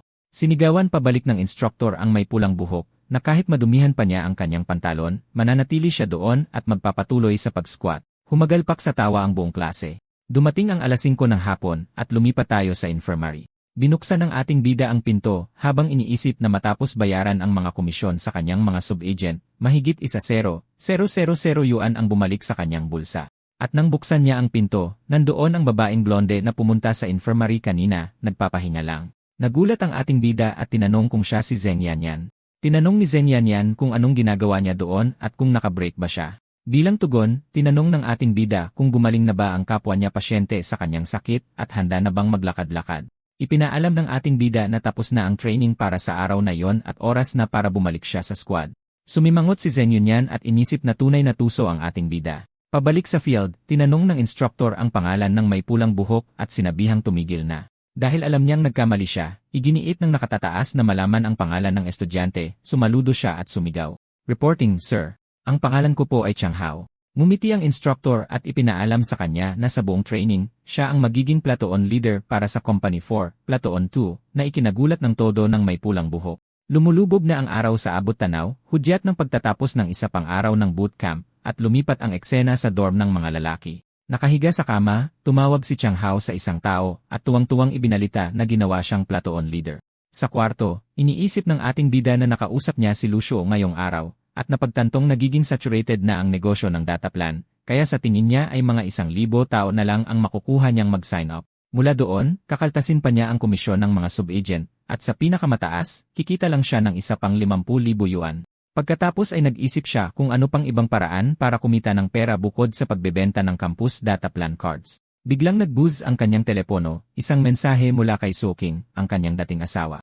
Sumagot ang ating bida, at tinanong niya kung bakit wala siya sa training, sinabi niyang masama ang pakiramdam niya. Pagkatapos ay nagkomento siya na narinig niyang wala man lang siya sa infirmary, sumagot ang ating bida na sa tingin niya ay hindi niya obligasyong i-report ang kanyang kinaroroonan sa kanya. Sinabi ni Suking na wala siyang masamang ibig sabihin doon. Nag-aalala lang daw siya, at may panunuya siyang pinasalamatan nito. Naisip ng ating bida na sa mga pagkakataong tulad nito, naiinggit siya sa mga babaeng tulad ni Suking na may matibay na praktikal na kasanayan. Kung ang reborn na si Suking ang nandito, magbebenta siya ng mga design draft sa halagang 50,000 bawat isa, at malamang ay makakabenta siya ng mga 1-0 nito.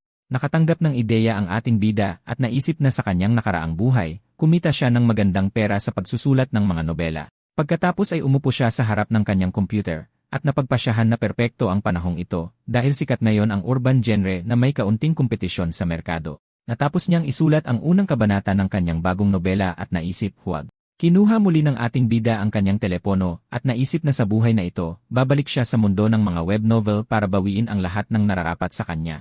Gumawa siya ng isang libro na may pamagat na Rebirth of a Perfect Life, na may sinopsis tungkol sa isang nasa katanghaliang gulang na lalaki na muling isinilang pabalik sa kanyang mga araw sa kolehiyo.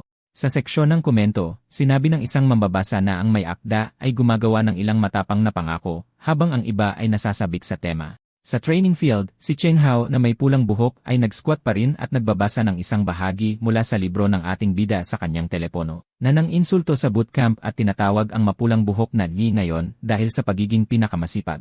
Kalahating oras ang lumipas sa restaurant sa Toronto, natapos na ng grupo ang kanilang pagkain. Bigla, tumalon si Chang'a na tuwang-tuwa at sinabing hindi pa pwedeng matapos ang party dahil ililibre niya sila sa karaoke. Dahil sabik na kumanta ang lahat, pumunta ang magkakaibigan sa lugar ng karaoke. Samantala, nagkasundo ang mga babae na hatiin ang bayarin para sa natitirang gabi dahil ang mga lalaki ang nagbayad para sa hapunan. Pagdating sa front desk, lumapit ang isang empleyado at tinanong kung ilan sila at kung mayroon silang reserbasyon. Pagkatapos ay humakbang si Shiki, inanunsyo na 8 sila at ang mga babae ang magbabayad para sa lahat. Sinubukan ni Cheng na makipagtalo na hindi niya kailangan, ngunit iginiit ng business partner ng ating bida na sagutin ito. Nagtataka ang receptionist ngunit nagtanong kung sino si Mr. Joe, ang nag-book ng luxury suite 10 minuto na ang nakalipas. Tinaas ng ating NC ang kanyang kamay at kinumpirma na siya yon, na nag-iwan sa lahat na ganap na natulala. Nawala sa sarili ang kanyang roommate at idineklara na mula sa araw na ito, ang ating bida na ang kanyang bagong amang-amahan. Pagkatapos ay hiniling ng napakabait na empleyado kina Zuyuan at sa kanyang mga kaibigan na sumunod sa kanya sa kwarto. Pagpasok nila, napanganga sila sa itsura ng lugar, at sinabi pa ni Cheng'a na mukha itong paraiso. Sobrang sabik si Shiki at agad na nagsimulang kumuha ng mga litrato, iniisip na ang caption na ipopost niya online. Pagkatapos ay lumapit siya at hiniling kay Joyuan na ngumiti habang kinukunan niya ito ng litrato doon. Sa kabilang bahagi ng silid, nagsimula ng uminom ang 2 pang lalaki, nagtoast at nanunumpa na hindi aalis ng hindi lasing. Nagpasalamat ang kaibigan ni Shiki sa ating bida sa pagbabayad sa lahat, ngunit sinabi lang niya na iyon ang ginagawa ng isang maginoo. Tinanong ng ating binata kung anong kanta ang gusto niya, at humiling ang dalaga ng isang kanta na nagkataong gusto rin niya. Tuwang-tuwa siya, sinabing marami silang pagkakatulad at sumang-ayon naman ang ating insi. Mula sa malayo, pinapanood ni Lee Shiki ang dalawa na nag-uusap at nagtataka kung kailan sila naging ganoon kalapit. Kaya sumali siya sa kanila at nagtanong ang ating bida kung may iba pang gustong pumili ng kanta. Lumingon ang ating NC para tanungin ang kanyang ibang mga kaibigan at tila saglit na nawala sa pag-isip. Sakto, lumingon siya pabalik at hindi sinasadyang napatitig kay Lee Shiki, na lumikha ng medyo awkward na pakiramdam. Sinasabi na ng itsura ng mukha ng ating bida ang lahat. Talagang nabigla siya sa nangyari. Naisip niya sa sarili na parang may nahawakan siya, medyo kakaiba, at labis siyang napahiya. Lumalabas na, napunta ang kanyang kamay sa isang napakapartikular na bahagi ng katawan ng kanyang business partner. Namula ng husto ang ating NC at sinubukang magpaliwanag, ngunit itinulak siya ng babae sa pader. Na may mapanuksong ngiti sa kanyang mukha, lumapit siya at nagtanong kung malambot ba ang kanyang nahawakan. Pagkatapos ay binasag ni Changa ang tensyon, hinihiling sa kanila na alisin ang orihinal na boses sa mga kanta para siya ay makakanta. Lubos na nataranta, pumayag ang ating bida at mabilis na lumingon para patayin ang feature sa screen. Pero mukhang medyo na-excite ang ating bida, kaya umupo siya sa sofa. Umupo ang ating bida sa sofa at huminga ng maluwag habang humihigop ng kanyang inumin para kumalma. Kinuwestiyon siya ni Suo King tungkol sa pagiging malapit niya kay Lee Shiki, ngunit sinabi niyang namimili lang sila ng mga kanta. Hindi masyadong naniwala ang babae, at may malungkot na itsura sa kanyang mukha. Sinabi niyang masyado silang malapit para lang doon. Nainis siya sa sarili dahil nag-aalala pa siya sa lalaki, habang hindi naman siya pinapansin ng ating insi. Sakto, lumapit si Lee Shiki na nagpapakita sa kanya ng isang litrato. Sinasabing gusto ng isang kaibigan niya na maging boyfriend niya ito. Lumapit siya ng husto sa ating binata para ipakita sa kanya ang larawan sa kanyang telepono. Namula ang ating bida, nanlaki ang mga mata sa tanawin ng babae. Inubos niya ang kanyang inumin at naisip na ang galing na ma-reborn sa edad na 18 at kahit sino ay ma-excite sa ganito. Tinanong ni Lee Shiki kung bakit siya umiinom mag-isa at inanyayahan siya ng ating binata na uminom kasama niya. Sa harap, napansin ni Chang Hao na duet ang kanta at iminungkahing lumipat sa ibang bersyon. Nataranta ang babae at sumang-ayon na marahil ay dapat nilang palitan ang kanta. Ngunit tumayo si Jo Yeon at, na may kumpiyansang ngiti, sinabi na kaya nilang kantahin ito ng magkasama, walang problema. Pagkatapos ay kinuha ng ating Ensu ang mikropono at sinimulang kantahin ang kanta na may buong damdamin. Humanga ang lahat sa kwarto sa kanyang boses, at ang mga babae ay nakatayo lang doon, pinapanood ang kanyang pagtatanghal. Talagang nabighani ang babae, iniisip na napakaganda at kaakit-akit ng kanyang boses. Ipinagpatuloy ng ating bida ang kanyang pagtatanghal. Pagkatapos, sumali ang dalaga sa kanya sa duet, kinakanta ang kanyang bahagi ng kanta na may matamis na ngiti. Kumanta silang dalawa ng may perpektong armonya na lumilikha ng isang napakaganda at espesyal na kapaligiran sa silid. Mula sa sofa, nagwala si Chang Hao at ang isa pang kaibigan at nagsimulang sumigaw na maghalikan ang dalawa. Nagtapos ang pagtatanghal na may score na 77 puntos at labis na napahiya ang babae sa sigawan. Pagkatapos, umakyat sa entablado si Jungyan at ginalingan sa pagkanta ng isang kanta sa Cantonese na nagpasigla sa lahat. Habang nakaupo, pinapanood ng ating SU ang lahat na may bahagyang ngiti. Tumingin sa kanya ang babae mula sa duet at naisip na ngayon ay naintindihan na niya kung bakit ganun na lang ang pagkahumaling ni Suo King sa kanya. Ngunit ang kanyang dating asawa ay hindi masaya dito at nagtatampo, iniisip na masyado siyang nakakaakit ng maraming babae. Lumipas ang 3 oras at pagod na ang mga lalaki sa sofa, na pagtantong 11:00 na ng gabi. Pagkatapos ay tumayo ang ating binata at inihayag na tapos na ang kanyang karera sa pagkanta para sa gabing iyon at oras na para umalis. Dahil sa desisyong iyon, nagsimulang umalis ang grupo ng magkakaibigan sa karaoke room. Sa labas ng pasilyo, pinuri ng babae ang pagkanta ni Jo Yuan at sinabi niyang ayusin muna niya ang bayarin. Nagulat si Chang Hao sa kanyang pitaka, na puno ng pera, at ipinaliwanag ng ating bida na para ito sa negosyo. Pagkatapos ay pumunta ang grupo sa front desk para bayaran ang bill at sa wakas ay umuwi na. Pagkatapos ay tinanong siya ni Suo King kung talagang hindi na siya magsusulat, at sinabi niyang hindi, ipinaliwanag na gusto niyang maging isang negosyante. Sinabi ng ating NC na kung hindi niya ito hinabol para sa isang romansa, maaari sana silang maging mabuting magkaibigan. Sabi ng kanyang dating asawa na ngayon niya lang napagtanto kung gaano siya kayabang, at sumagot ang ating binata na nagsasabi lang siya ng totoo. Pagkatapos ay naisip niya sa sarili na hindi pa niya nakakalimutan kung paano mangakit ng mga babae, at sa bagong buhay na ito, magiging kanya siya. Pagkatapos ay humakbang ang babae, lumapit sa ating bida sa isang napakasuhestyong paraan. At sa gulat ng lahat, hinalikan niya si Jo Yeon sa pisngi, na ikinagulat ng lalaki. Natataranta siya at nagtanong kung ano ang ginagawa niya dahil nagkasundo na silang maging magkaibigan lang. Na may mapang-akit na tingin, sinabi ng kanyang ex-asawa na ito ay isang maliit na pampalakas loob para sa magiging business tycoon. Sa dorm 9, nag-aayos na ang mga babae. Pagkatapos, pumasok ang isang babaeng blonde at tinanong si Linlin kung ibinigay niya ang kanyang numero kay Likyang at kung may gusto ba siya dito. Sinabi ni Linlin na ibinigay lang niya ang numero niya para tigilan na siya nito sa pangungulit, ngunit sinabi ng kaibigan niya na ang paraan ng pagtingin nito sa kanya ay hindi inosente. Dahil dito, nairita ang ating dalaga at sinabing tapos na siyang makipag-usap dahil maliligo na siya. Nagbago ang eksena papunta sa shower kung saan naghuhugas si Linlin. Biglang sumulpot ang kanyang kaibigan, sinasabing ang ganda ng bagong dorm dahil may sarili itong banyo at inanyayahan siyang maligo ng sabay. Lubos na nagulat ang babaeng may itim na buhok sa biglaang paglitaw ng kanyang kaibigan. Pagkatapos ay sinimula ng blonde na tuksuhin ang kanyang kaibigan, sinasabing medyo maliit siya sa ilang mga bahagi. Nainis sa biro, sinabihan ni Linlin ang kanyang kaibigan na lumabas na ng banyo ngayon din. Ilang sandali, lumabas na siya ng shower. Sinabihan siya ng kaibigan niya na kanina pa tumutunog ang kanyang telepono at malamang si Likyang iyon.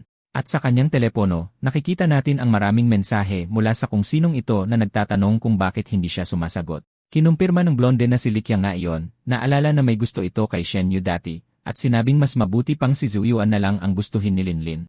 Nagulat sa komento, tinanong ni Linlin kung paano nakilala ng kanyang kaibigan si Zhu Yuan at kung paano siya nagkaroon ng ganoong karaming pera. Tinanong ng kaibigang blonde kung interesado siya pero binanggit na gusto rin siya ni So King na sinagot ni Linlin na curious lang siya. Pagkatapos, ibinunyag ng babae na kumita si Zhu Yuan ng 30,000 mula lamang sa mga campus card na ikinagulat ng kanyang mga kaibigan sa halaga. Pero itinama niya ang sarili, sinasabing siya ang general agent at malamang kumita talaga ng nasa 150,000. Dahil dito napaisip si Linlin, nagtataka kung paano gumagana ang kanyang utak para kumita ng ganoong kalaking pera. Sakto, isa pang roommate ang lumitaw at nagtanong kung ano ang pinag-uusapan nila at sinabi ng blonde na tungkol ito sa mga boyfriend. Nagulat ang bagong dating sa biglaang paksa. Nahihiya, sinabi niyang sa tingin niya ay bagay si Jo Yoon at sumang-ayon ang isa, iniisip ang $40,000 na allowance. Ilang sandali, nagkaroon ng ideya ang blonde at nagtanong kung hindi ba may gusto rin si So Kim kay Jo Yoon. Iminungkahi ng babae na dapat maging boyfriend ng kanyang kaibigan si Jo Yoon, ngunit sinabihan siya ni So King na huwag magsalita ng mga kalokohan. Bigla na lang, lumitaw ang ex-asawa ng NC at nagtanong kung ano ang pinag-uusapan nila na ikinagulat ng husto ni So Chong. Naging sobrang awkward ang babae at mabilis na sumagot na wala itong importansya. Ngunit patuloy na tumitingin sa kanila nang may pagdududa ang ex-asawa ng ating bida. Pagkatapos ay sinabi niyang pupunta muna siya sa banyo. Pero sinabi ng ex-asawa na narinig niya ang lahat at alam niyang iniisip ng kaibigan niya na magiging mabuting boyfriend si Jo Yoon. Natigilan si Sucheong. Kinabahan si Sucheong pero sa huli ay umamin sa ex-asawa na nahulog na rin ang loob niya sa kanya. Pagkatapos ay sinabi niyang alam niyang gusto rin ng kabilang babae si Jo Yoon at nagmungkahi ng isang patas na kompetisyon sa pagitan nila. Pinutol siya ng ex-asawa, sinabing may kumpiyansa na hinding-hindi siya pipiliin ni Jo Yoon. Iginiit ni Suking na gusto pa rin niyang subukan. At sinabi lang sa kanya ng kabilang babae na gawin ang gusto niya at umalis na. Naisip ng ex-asawa sa sarili na ang isang simpleng pagkakaibigan dahil sa isang kanta ay hindi sapat para mahulog ang loob ni Jo Yoon. Pagbalik sa dorm, sinabi ng babaeng blonde na hinawakan siya ni Jo Yoon. Ngunit hindi naniwala ang isa pang roommate, sinabing magino siya. Ikinainis ito ng babaeng blonde na sinabihan silang panoorin na lang siya habang inaagaw niya si Jo Yoon para sa sarili. Sarili niya. Kalaunan habang nakahiga sa kama, nagreklamo siya na ang mga pick-up line mula sa mga lalaki sa kanyang telepono ay sobrang boring at hindi malikhain. Samantala, nasa telepono rin si Su Ching, mukhang kinakabahan sa isusulat. Nagsimula siyang mag-type ng mensahe, ngunit binura rin ang lahat. Pagkatapos ay nakita natin na nakapagpadala na siya ng ilang mensahe tungkol sa musika, ngunit walang natanggap na sagot.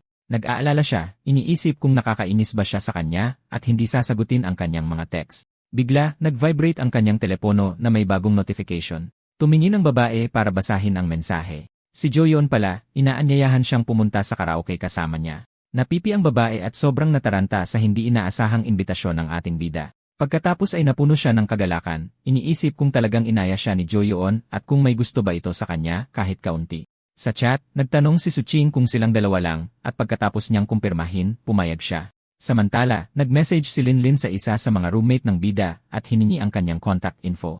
Pagkatapos ay lumipat ang eksena sa dorm ng mga lalaki. Doon, nasa computer ang ating essay, ipinagdiriwang ang tagumpay ng librong isinulat niya na nasa top 10 na. Ilang sandali, nakatanggap siya ng friend request mula kay Linlin sa kanyang telepono. Dahil dito, nagtaka siya kung bakit lahat ay humahabol sa kanya ngayon at kung nag-level up ba ang kanyang karisma pagkatapos niyang muling isilang. Tinanggap niya ang request at agad na humiram ang babae ng 2,000 na ikinalito niya. Pagkatapos ay nagpadala siya ng isang matapang na panukala, sinasabing kung papahiramin niya ito ng pera, maaari siyang maging kasintahan niya. Halos mabulunan ang ating bida. Nakita niyang napakakaiba ng buong sitwasyon at iniisip na sinusubukan lang niyang samantalahin siya gamit ang utang bilang dahilan. Alas 7 ng umaga, nagsimula muli ang military training at tumatakbo ang mga estudyante sa track ng campus. Gayunpaman, hindi kasama sa miserableng buhay training na ito ang ating bida, si Subay, na nanonood ng lahat mula sa kanyang bintana. Kumakain siya ng pritong manok habang kinakalkula ang kanyang kita. Iniisip na makakabili na siya ng Audi sa lalong madaling panahon. Bigla, isang kamay ang umagaw sa kanyang manok at sinabi ng isang boses ng babae na may mga taong talagang magaling magpanggap na may sakit. Pagkatapos ay biglang lumingon ang ating binata, lubos na nagulat sa biglaang paglitaw. Si Jungyeon pala na tumakas din sa training. Tinanong ni Subay kung sinundan ba siya nito, ngunit hindi siya pinansin ng babae. Mukhang tuwang-tuwa ang blonde sa fries na kinuha niya sa ating binata. Binantaan siya ni Jungyeon, sinabing tatawagin niya ang instructor kung hindi siya magbibigay at tinawag niya itong panginikil. Pagkatapos ay dumamba siya sa kanya para kunin ang balde ng manok at nagreklamo siyang nasa binti niya ito. Idineklara ng babae na sa kanya ang fries, ngunit sa kanya ang pritong manok. At ganoon na nga, masayang nilamon ni Jungyeon ang fries, punong-puno ang kanyang mga pisngi. Tahimik lang siyang pinapanood ni Subay, hindi makapagsalita sa kanyang ugali. Ipinatong niya ang kamay sa kanyang mukha, iniisip na malamang ay plinano niya ito, at tinanong siya nito kung bakit siya nakatitig sa kanya. Pagkatapos ay yumuko ang babae na may malokong ngiti, at isang napaka-provocative na tingin. Ibinulong niya na mas mabuting doblehin niya ang dala sa susunod, kung hindi ay sasabihin niya kay Suking na hinawakan siya nito. Nataranta ang ating bida, at sumigaw na hindi niya kailanman hinawakan ito ng ganoon. Pagkatapos ay inakusahan siya ni Jungyeon na nilalandi sina Suking at Shenyu at nakikialam din kay Lulin. May pagdududa, sinabi ng babae na hindi siya naniniwala sa kanya ni Katiting. Mukhang may maganda siyang ideya at nagpakita ng pagkagulat. Pagkatapos ay tinanong niya kung sinusubukan niyang ligawan ang lahat ng babae sa kanyang dorm. Ipinaliwanag ni Subay na si Lulin ang humingi ng pera at wala siyang alam sa mga problema nito. Kinuwestiyon ni Jungyeon kung bakit niya hinayaang makatakas ang babae at sinabi niyang hindi siya babaero. Naisip ng ating bida na babalaan ang kanyang kaibigan tungkol kay Lulin, habang si Jungyeon ay tumatawa lang sa buong sitwasyon. Pagkatapos ay sinimulan niya itong i-blackmail, hinihingan siya ng chicken wings para sa gabing iyon. Hindi inaasahan, naglabas ang babae ng 200 yuan at sinabing ililibre niya ito ng pagkain. Nagtataka si Subay at nagtanong kung bakit ang lakas niyang kumain nitong mga nakaraang araw. Pagkatapos ay ibinigay sa kanya ng dalaga ang pera, sinabing ang sobra ay para sa kanyang mga roommate. Nakangiti, sinabi niyang magkakapatid silang lahat at hiniling sa kanya na bilhin ang pagkain dahil may koneksyon siya. Habang pinapanood ang eksena, naisip ng ating bida na, sa huli, ang babae ay medyo cute pala. At kaya, bumalik si Jungyin sa dorm, masayang-masaya na may dalang isang supot ng pritong manok. Sa dorm, nagulat ang mga roommate ni Jungyin nang makita ang pritong manok at mga burger. Pagkatapos ay pinatahimik sila ni Jungyin at ibinulong na si Subay ang lihim na nagpadala ng pagkain. Nagulat ang isa sa mga babae at nagtanong kung kailan pa naging ganoon kalapit silang dalawa. Ngunit nagbiro ang blonde na tumulong lang siya dahil sa isang diwata sa kanilang dorm. Pagkatapos ay naging kumbinsido si Suking na dahil iyon sa kanya at sumang-ayon si Jungyeon para makakain na sila. Sa labas, isang estudyanteng dumadaan sa pasilyo ang nakarinig sa kanilang pag-uusap. Narinig niya ang ingay at naamoy ang pritong manok na nagmumula sa silid. Kaya, nagpa siya ang lalaking may salamin na i-report sila dahil sa pagtanggap ng espesyal na pagtrato. Samantala, sa dorm ng mga lalaki, kinakain ni Cheng Hao at ng isa pang kaibigan ang mga natirang burger. Nagreklamo ang ating bida na hindi sila inisip ni Jungyeon at kinuha halos lahat ng pagkain. Bigla, isang roommate ang tumakbong pumasok na may masamang balita sa kanyang telepono. Sinabi niya sa kanila na nai-report ang dorm ni Jungyeon at pinaparusahan silang lahat ng instructor. Sa courtyard, galit na hinihingi ng instructor na malaman kung paano nakapasok ang pagkain sa dorm. Pagkatapos ay inako ni Jungyeon ang lahat ng sisi at hiniling na siya na lang ang parusahan para protektahan ang kanyang mga kaibigan. Gayunpaman, hindi siya pinansin ng instructor at itinuro si Suching, inuutusan siyang sabihin ang totoo. Nanatiling tahimik si Suching at mukhang malapit ng umamin ng lahat sa instructor. Ngunit pagkatapos ay lumitaw ang ating bida at inako ang sisi, sinabing siya ang nagbigay sa kanila ng pagkain. Tumingin ng may pagdududa ang instructor kay Subay at nagtanong kung siya ba talaga. Kinumpirma ng ating bida na may seryosong tingin na siya ang responsable sa lahat. Ipinaliwanag niya na ginawa niya yon dahil may gusto siyang babae na nakatira sa dorm na yon. Sa hindi inaasahang pag-amin na ito, lahat ng babae sa dorm ay lubos na nagulat. Pagkatapos ay hinihingi ng instructor na malaman kung sino sa mga babae ang tinutukoy niya ngayon. Tumingin si Subay sa direksyon ni Suking na nagulat sa kanyang tingin, namula at mumiti, kumbinsido na siya ang tinutukoy ng ating bida. Pagkatapos ay itinuro ng ating binata ang kanyang daliri at sinabing siya yon, sa gulat ng lahat. Kalaunan sa isang opisina, sinubukan ng instructor na alamin ang katotohanan, ngunit sinabi ni Subay na sikreto ito. Gayunpaman, itinuro ng ating bida si Jungyin na labis na naguluhan at nagulat. Pagkatapos ay lumingon ang instructor sa babae at nagtanong kung totoo ang sinabi ni Subay. Nakipagsabuatan sa kasinungalingan, kinumpirma niya ito at sinabi, humingi siya sa kanyang boyfriend ng pagkain dahil gutom siya. Nang makita ang eksena, umiyak si Cheng Hao sa isang sulok, nang hihinayang na hindi niya unang inamin ang kanyang nararamdaman. Inutusan sila ng instructor na sumunod sa kanya sa administration office, at tinakot sila ng parusa. Tinanggap ng ating bida ang parusa, pero galit na galit si Jung Yeon at sinuntok siya sa balikat. Nag-aalalang nanonood ang ibang mga babae mula sa dorm, at isa sa kanila ang nagpasyang kontakin ang counselor. Sa opisina ng DN, humihingi ng mabigat na parusa ang instructor para sa dalawang estudyante. Sumang-ayon ang DN na may madilim na aura, sinabing kailangan talaga silang parusahan. Bigla siyang namula at nasabik, na ikinagulat ng lahat sa kwarto. Pagkatapos ay sinimulang purihin ng lalaki ang instructor, sinasabing isa siyang huwaran. Sunod, pinaalis niya ang instructor at sinabing siya na ang bahala sa natitirang problema. Pagkaalis niya, lumingon ang DN sa kanilang dalawa na may mausisang tingin. Tinanong niya si Subay kung girlfriend niya ba talaga ang babae, at alanganin niya itong kinumpirma. Tinanong din ng Dian si Jung Yeon ng parehong tanong, at kinakabahan lang siyang tumawa. Sabi ng Dian, bagay silang magkasintahan, at pinasalamatan siya ni Jung Yeon na nahihiya. Pagkatapos ay ipinaliwanag niya na kahit bawal magdala ng pagkain, pagbibigyan niya sila. Isang 2,000-word essay lang mula sa bawat isa sa kanila na ipapasa sa kanya. Nawala ng pag-asa si Jung Yeon sa bilang ng salita, ngunit nagpasalamat ang ating bida sa Dian. Pagkatapos ay nagmakaawa siya kay Subay para tulungan, na sinabihan siyang mangarap na lang, dahil siya ang susulat ng lahat ng 4,000 na salita. Nainis ang Dian sa kanilang eksena at agad silang pinalaya sa kanyang opisina.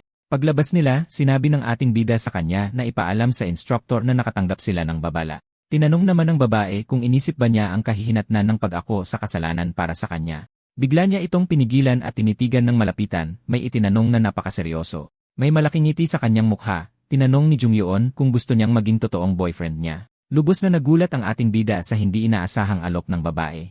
Pagkatapos ay hinawakan niya ito ng mahigpit at hinila para sa isang totoong halik, na nag-iwan sa kanya na ganap na natulala sa kanyang biglaan at matapang na kilos. Pagkatapos nito, lumayo ang blonde at sinabing hindi na niya kailangang ihatid siya pabalik. At kaya, naiwan si Subay na nakatayo doon, namumula at hawak ang mukha, pinoproseso pa rin ang lahat. Habang papalayo siya, binigyan siya ni Jung Yeon ng isang flying kiss at sinabing, bayad iyon sa pagtatanggol sa kanya. Kinabukasan, pagkatapos ng military training, dumating ang hapon sa campus. Galit na tinawagan ni Jung Yeon si Subay, tinatanong kung bakit niya ito iniiwasan pagkatapos ng lahat. Pero mabilis niyang binago ang tono niya at humingi ng coke, sinabing miss na niya ito. Pagkatapos ay ibinaba niya ang telepono na may malokong, in love na ngiti sa kanyang mukha. Bigla siyang napatalon nang makita ang isang taong nakatayo sa likuran niya. Si Suching pala, na kinumpronta siya, sinabing narinig niya ang buong usapan sa telepono. Nagtataka ang ex kung ano ang espesyal kay Sobay at binalaan siya na hindi siya magugustuhan nito. Ipinagtanggol naman ng blonde ang sarili, sinabing baka tipo siya nito at ipinakita ang kanyang mga kurba. Sa puntong iyon, lumitaw din si Momo sa kwarto na ikinagulat ng dalawang babae. Pagkatapos ay inanunsyo niya na makikipagkumpetensya siya sa kanila para sa pag-ibig ni Sobay na ikinagulat ng lahat. Pagkatapos mismo, tumunog ang telepono ni Jung Yeon at sinagot niya ito, sinabing bababa na siya ngayon. Tuwang-tuwa, sinabi niyang kukunin na niya ang coke na binili ni Sobay at masayang lumabas ng kwarto. Samantala, naiwan si Soking na nakatayo doon, nag-iisip kung gusto ba talaga siya ng ating bida. Sa labas ng gusali, naghihintay ang ating bida habang tumatakbo si Jung Yeon para salubungin siya. Inabot ng ating bida ang coke kay Jung Yeon at pinaalalahanan siyang bayaran ang 3 yuan. Mula sa malayo, pinapanood ng kanyang mga kasama sa dorm ang eksena mula sa bintana ng kanilang kwarto.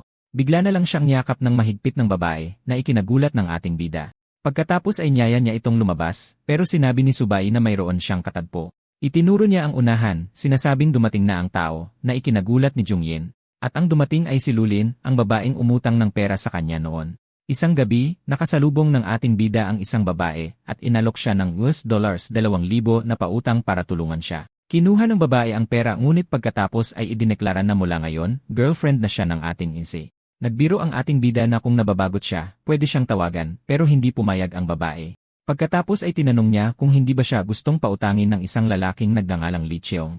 Ipinaliwanag ng dalaga na dumadaan din sa hirap ang isa pang lalaki, kaya sinabi na lang niya rito na gusto niya ang ating bida. Nang marinig ito, nagreklamo siya na ginagamit lang siyang dahilan, ngunit sumagot ang babae na hindi siya basta-basta pipili ng kahit sino. Nakikita natin ang isang presentasyon sa entablado, na hudyat ng pagsisimula ng military training. Sa sandaling iyon, tinanong ng kaibigang may pulang buhok ang ating AC kung sino ang gusto niya, pero sinabi ng ating bida na kaibigan lang silang lahat. Bigla na lang may dalawang misteryosong kamay na humawak sa kanya mula sa likod, na labis niyang ikinagulat. Dumating ang ibang mga kasama sa kwarto para pagtripan siya, at tinanong ng ating bida kung ano ang kanilang ginagawa.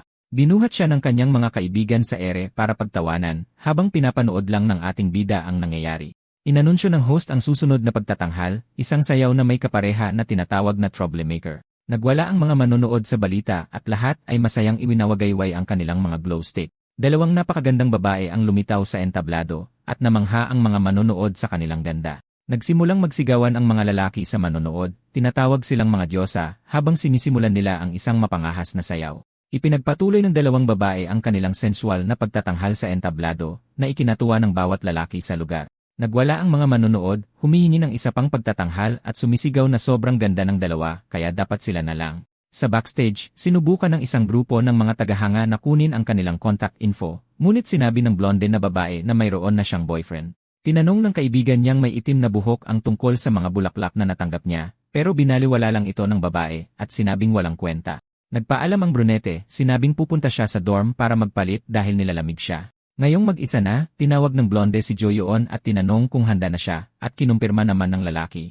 Nainis ang babae dahil hindi man lang siya pinanood sa sayaw na pinaghirapan niya. Lumapit siya sa kanya at sa isa pang dalaga, tinatanong kung ano ang pinag-uusapan nila, ngunit tinanong lang din siya pabalik ng ating bida. Naghihinalang tinanong ng blonde kung wala ba talaga silang pinag-uusapang mahalaga. Sobrang kinabahan at nataranta ang isa pang babae, tumatanggi sa paraang kahina-hinala. Nakita natin na isang linggo na ang nakalipas, inalok niya ang ating isi ng mga lutong bahay na cookies. Nagpasalamat ang ating bida sa regalo, at inimbita siya nito na kumanta kasama niya sa gala ng eskwelahan. Nakangiti, tinanggap ng ating bida ang imbitasyon, sinabing ang ganoong kataos-pusong regalo ay karapat-dapat ng isang. Pabalik sa kasalukuyan, muling tinanong ng blonde kung pinanood niya ang sayaw nito, at pinuri niya ang pagtatanghal. Mukhang nag-isip ang ating bida, na para bang maingat na pinipili ang tamang salita para sa isang papuri. Pinuri ng ating bida ang kanyang sayaw sa kakaibang paraan, sinabing mukha siyang maputla doon sa itaas. Tumawa ang blonde na babae sa kakaibang papuri, at sinamantala ng ating bida ang pagkakataon para pakiusapan ang isa pang babae na iwan sila. Pagkaalis ng kanyang kaibigan, tinanong ng blonde kung nagustuhan niya ang sayaw at inamin ng ating bida na. Pagkatapos ay yumuko siya ng nakangiti at inalok na may ipapakitang iba sa kanyang telepono. Nagtaka ang ating bida sa alok at tinanong kung ano ang ibig niyang sabihin. Sa screen ng telepono, nakita niya ang isang video ng pagtatanghal ng dalawang babae kanina lang. Inilagay ng babae ang isang earbud sa kanyang tenga at sinabing ang bahaging ito ng sayaw ay para lamang sa kanya. Ipinapakita sa video ang isang bahagi ng koreografiya na may mga galaw na mas mapangahas pa kaysa sa mga nasa entablado. Sinasabi niya sa kanya na pansinin kung gaano siya ka-sexy, pero ang naiisip lang ng ating bida ay ang perang ipinahiram niya. Pagkatapos, nagreklamo ang blonde na hindi niya ito pinanood ng maayos at sinabing ipinakita niya ang sayaw sa isang taong gusto niya. Nagbiro ang ating bida na hindi sapat ang kanyang napanood at gusto niya itong panoorin ulit at tinawag siya nitong walang hiya. Sa malayo, sa dulo ng patio, mukhang may problema ang kaibigang may pulang buhok. Nagreklamo ang kanyang kaibigan na dahil sa sakit, hindi niya napanood ang sayaw, at mukhang asar na asar ang may pulang buhok. Sakto namang may ibang mga lalaki na nagsimulang mag-usap tungkol sa mga mananayaw, at narinig ng may pulang buhok na binanggit ng isa sa kanila ang blonde na babae. Pagkatapos ay sumingit siya sa usapan, sinabi ang pangalan ng isa pang babae, at tinanong nila kung sino siya.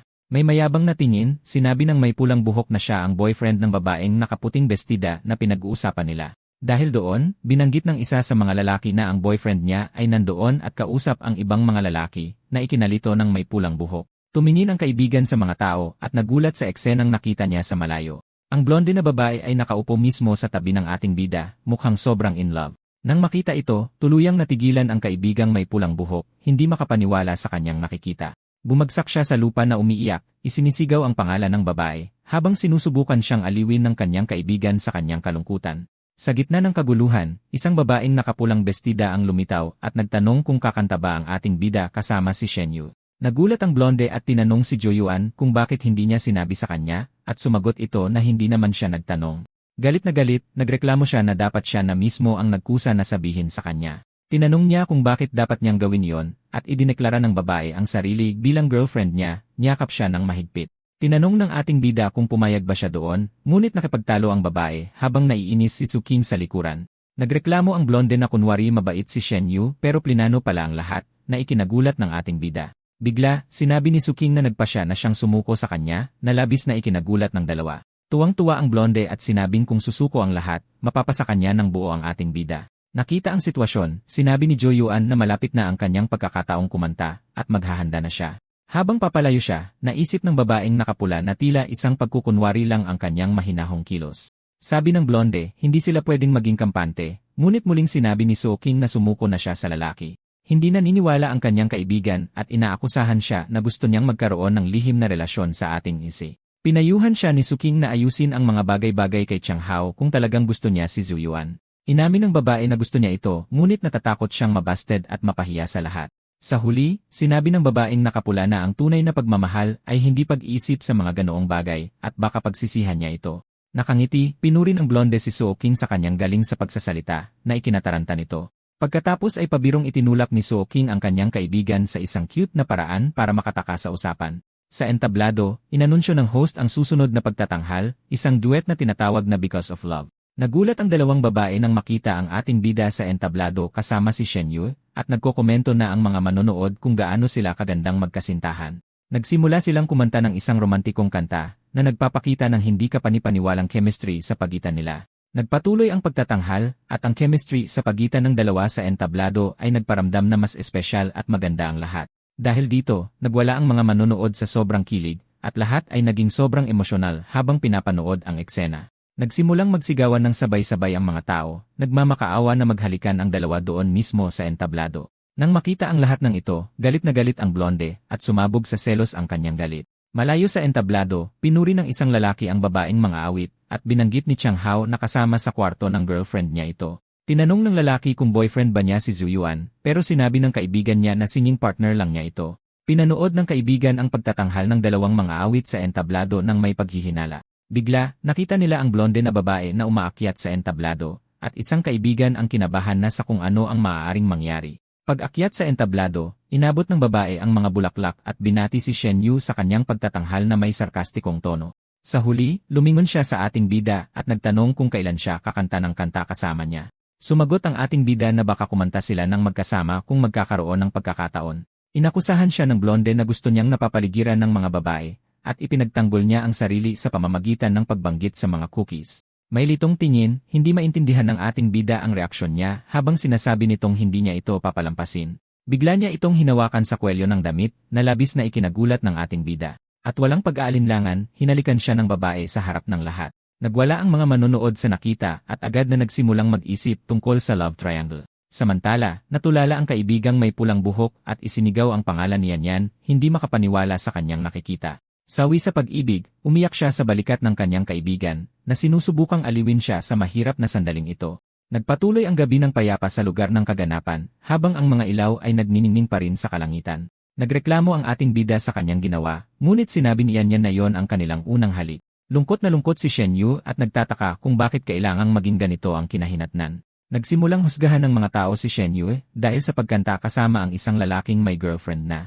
Ilang tao ang lumapit sa sinasabing bagong magkasintahan at nagtanong kung sila na ba talaga. Kinumpirma ni Yan nang may ngiti sa kanyang mukha, niyakap ang ating bida para patunayan ang kanyang punto. Para idagdag pa, inimbita niya si Shen Yu na magpakuha ng litrato kasama sila, na labis na ikinainis nito. Ipinaliwanag ni Yan na ipinahiram lang niya ang kanyang boyfriend sa kanyang kaibigan para sa kanta at hiniling sa mga tao na huwag magkalat ng chismis. Nalilito ang ating bida dahil ayaw niyang saktan ang sinuman sa mga babae sa sitwasyong ito. Nang makita ang gulo, sinabi ni Shen Yu na hindi maganda ang kanyang pakiramdam at nagpasya siyang umalis para makalayo sa lahat. Pagkatapos ay tumalikod siya at nagsimulang maglakad palayo na mukhang napakalungkot. Ngunit bigla siyang pinigilan ng blonde, mahigpit na hinawakan ang kanyang braso para hindi siya makatakas. Ipinaalala sa kanya ni Yan ang kanilang lumang kasunduan at sinabing sa pagkakataong ito, siya ang nanalo. Naisip ni Shen Yu na ang paghalik sa isang lalaking walang commitment ay hindi dapat ipagmalaki. Pagkatapos ay binaliwala niya ang kanyang kaibigan at nagpatuloy sa kanyang paglalakad na may tingin ng lubos na paghamak. Pinanood lang ni Yan ang kanyang kaibigan na papalayo, tila malalim ang iniisip tungkol sa buong sitwasyon. Sa huli, nagpasya siya na dahil siya ang nagsimula nito, ipaglalaban niya ang ating bida hanggang sa huli nang hindi sumusuko. Kaya natapos na ang military training event at lahat ay medyo malungkot na tapos na ito. Tinanong ng blonde si Zhu Yuan kung sino ang pinakagusto niya at sinabi niyang si Shen Yu na labis na ikinagulat nito. Tinawag niya itong sinungaling dahil sa pagpayag na maging boyfriend niya, ngunit ipinaliwanag niya na ginawa niya lang iyon para iligtas siya sa kahihiyan. Nang marinig ito, biglang sobrang saya ng babae, iniisip na sa kaibuturan, siguro ay may kaunting pakialam siya sa kanya. Sinasabi niyang hindi niya sinasadyang halikan ito at yayakapin lang sana, ngunit nadala lang, kaya naramdaman ni Jo Yuan na napaglaruan siya ng kanyang bugso ng damdamin. Sa ibang lugar sa campus, isang grupo ng mga estudyante ang nakikinig sa isang babaeng tumutugtog ng gitara sa damuhan. Naglalakad ang ating bida kasama ang blonde nang makasalubong nila si Chen Wan at tinanong kung namamasyal ba siya kasama ang kanyang girlfriend. Ipinakilala sila ni Zhu Yuan, ito si Jung Yanyan, at ang isa naman ay si Chen Wan, ang Vice President ng Student Council. Hiniling ni Chen Wan na tugtugan niya sila ng isang kanta dahil napakagaling niyang kumanta at nagustuhan ng kanyang girlfriend ang ideya. Narinig ng mga taong malapit ang usapan at nagsimula na ring magmakaawa sa ating bida na tumugtog ng kanta. Napilitan dahil sa mga tao, hiniram ni Jo Yoon ang gitara at nagsimulang tumugtog ng ilang nota para maghanda. Mula doon, nagsimula siyang kumanta ng isang romantikong kanta para sa lahat ng nagtipon sa damuhan ng unibersidad. Nabighani ang mga babae sa kanyang boses, nagbubulungan kung gaano kasaya maging girlfriend ng isang lalaking tulad niya. Nang makitang namumula ng husto si Zhang Yanyan, tinanong ni Chen Wei kung mas gusto pa ba niya ang kanyang boyfriend ngayon at sabik siyang sumang-ayon. Natapos ang pagtatanghal at naiwang nag-iisip ang blonde kung kinanta ba ni Jo Yuan ang buong kanta na sa kanya lang nakatingin. Ipinakilala ang sarili bilang si Tao Tien, ang pinuno ng Arts Department, at inimbita si Jo Yuan na sumali sa kanyang departamento. Nakilala siya ng ating bida bilang isang malaking tao sa campus, ngunit naisip niyang mas mabuting dumistansya dahil medyo masyado siyang masigla para sa kanyang gusto. Nang makita ito, humanga ang blonde sa kanyang kakayahang harapin ang anumang sitwasyon at laging nananalo. Ibinigay ni Tao Tian ang kanyang numero kay Zhu Yuan at sinabing tawagan siya kapag may sagot na siya sa imbitasyon. Pagkatapos, tinukso niya si Zheng Yanyan, tinanong kung nagsiselos ba siya, ngunit itinanggi ito ng babae na halatang natataranta. Pagkatapos ay tinanong niya kung siya ba ang unang nakarinig sa kanyang tumugtog, at kinumpirma niya na, siya nga, kahit sa timeline na ito. Sa sagot na yon, biglang huminto sa paglalakad ang babae, na medyo ikinalito ng ating bida sa kanyang reaksyon.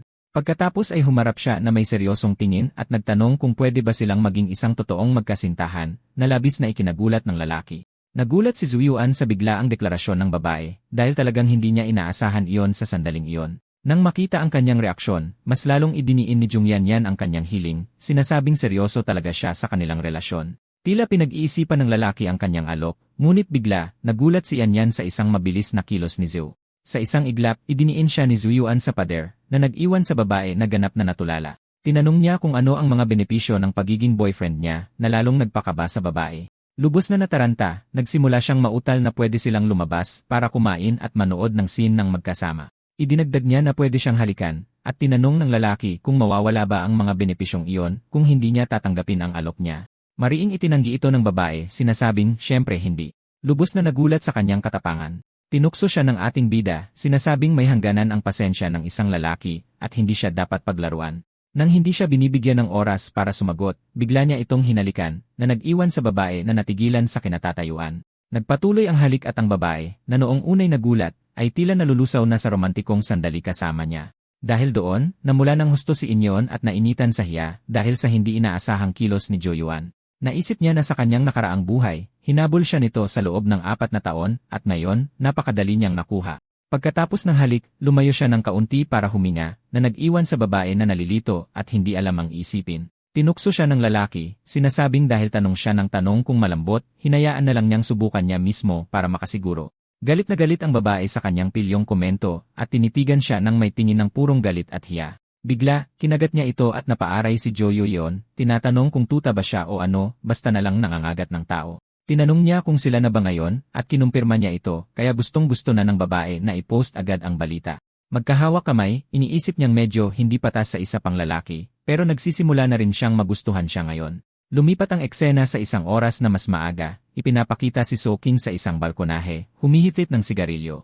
Nakikipag-usap si Suking sa isa pang babae, sinasabing si Jung Yanyan ay may personalidad na hindi pinapahalagahan ang mga bagay na madali niyang nakukuha. Pinayuhan niya ang kanyang kaibigan na magpalit ng target dahil kilala niyang mabuti si Jo Yeon at alam niyang hindi nito matatanggihan ang isang direktang diskarte. Tinanong siya ng kaibigan, sinasabing sa paraan ng pagsasalita ni Suking, parang siya ang humahabol sa lalaki. Sumagot siya na iba yon, dahil ang mayroon sila ni Zhu Yuan ay tadhana at hindi magkakaroon ng hinaharap ang kanyang kaibigan kasama nito. Binanggit ng babae na hinalikan ni Jung Yanyan ang lalaki at tinanong kung hindi galit si Suking pero mahinahon niya itong itinanggi.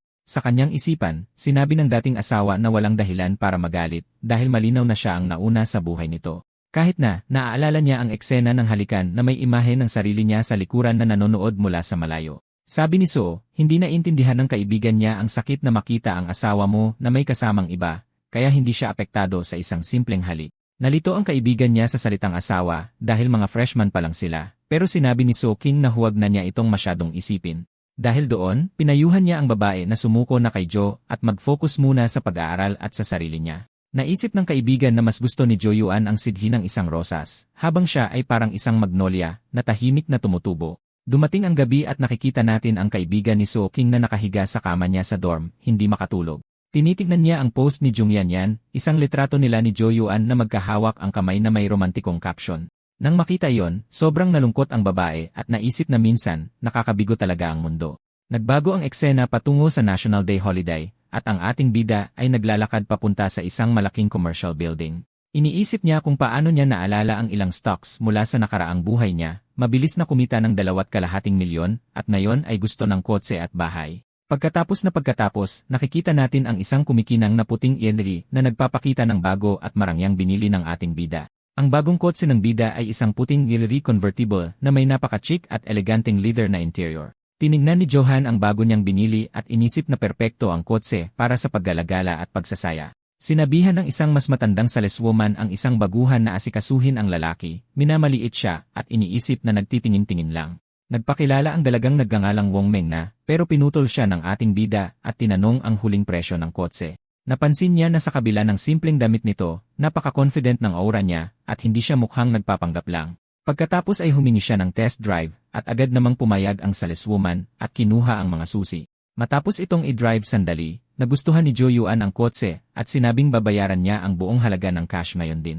Si Wang Mangna ay lubos na nagulat sa balita at tinanong kung tama ba ang narinig niya tungkol sa pagbabayad ng buo.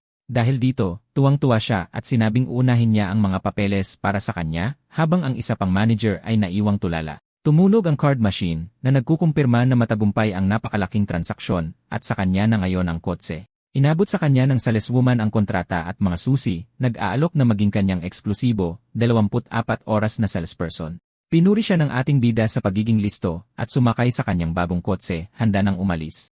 Ang manager na umismid sa kanya ay naiwang mukhang isang ganap na tanga na may pait na pinagsisisihan ang maling paghusga sa bata.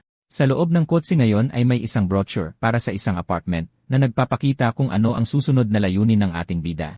Dahil ayos na ang sa kotse, hawak ni Jo Won ang pamphlet at mumiti, iniisip na ang susunod na hinto ay isang bagong bahay. Umalis ang ating bida sakay ng kanyang bagong kotse, iniisip na oras na para makita ng isang palaban na kuting ang bago niyang sasakyan.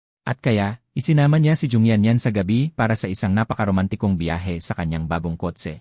Sinamantala ng babae ang pagkakataon at nag-selfie kasama siya, sinasabing kailangan niyang idokumento ang makasaysayang sandaling ito para makita ng lahat. Sumang-ayon si Jo Yeon sa post dahil nakakatipid ito sa kanya sa abala na sabihin sa lahat ang tungkol sa kanilang relasyon ng isa-isa. Dahil doon, napunta ang litrato sa social media at nakakuha ng mga komento mula kay So King at sa iba pa na nagulat na makita silang magkasintahan. Pagkatapos ng biyahe, inanyayahan niya itong makita ang bago niyang lugar na ikinagulat ng babae na may ari-arian na pala siya. Tinanggihan niya ang imbitasyon, sinasabing kailangan niyang bumalik sa universidad dahil ang isang mabuting estudyante ay hindi naglalakwat sa buong gabi. Gayunpaman, binigyan siya ng babae ng isang sorpresang halik, sinasabing maaari siyang magbigay ng kaunting paunang bayad sa kanyang proposal. Nagulat si Jo Yuan sa kanyang ginawa at inisip na dapat ay sa kanya ang linyang iyon, hindi sa kanya. Nang makita ang katapangan ng babae, nagpa siya ang ating bida na kung ganoon niya gustong maglaro, hindi na rin siya magiging magalang. Mula roon, itinulak niya ito pabalik at hinalikan ng may higit na sidhi, naganap na binago ang takbo ng usapan. Ang blonde ay nataranta sa sitwasyon at hiniling na tumigil siya, ngunit tila nag-enjoy siya sa pagiging direkta nito. Sa kanyang isipan, nagtataka siya kung saan niya biglang natutunan ang ganoong kalakas at kaakit-akit na mga pamamaraan. Ipinagpatuloy ni Jo Yuan ang matalik na sandali sa pamamagitan ng ilang halik sa kanyang leg, na nag-iwan sa babae na ganap na nawala sa sandali. Ngunit bigla na lang, itinulak siya ng babae ng buong lakas, desperadong sinasabi sa kanya na tumigil na ngayon din. Sinabi ng babae na pagod na siya at gusto nang bumalik, kaya pumayag si Jo Yeon ngunit nadismaya sa pagkabitin. Pagkatapos nyon, pumunta ang ating bida sa bago niyang luxury apartment para sa wakas ay makapagpahinga ng mag-isa. Iniisip niya na dahil ayos na ang bahay at kotse, ang susunod na hakbang ay magsimula ng isang kumpanya para masiguro ang kanyang kinabukasan. Sakto namang may lumitaw na mensahe mula sa isang babaeng nagdangalang Lulin sa kanyang telepono, nagtatanong kung nasa malapit lang ba siya. Nagtaka ang ating bida sa mensahe at inisip kung nag-reach out ba ito dahil kailangan niya ng pera.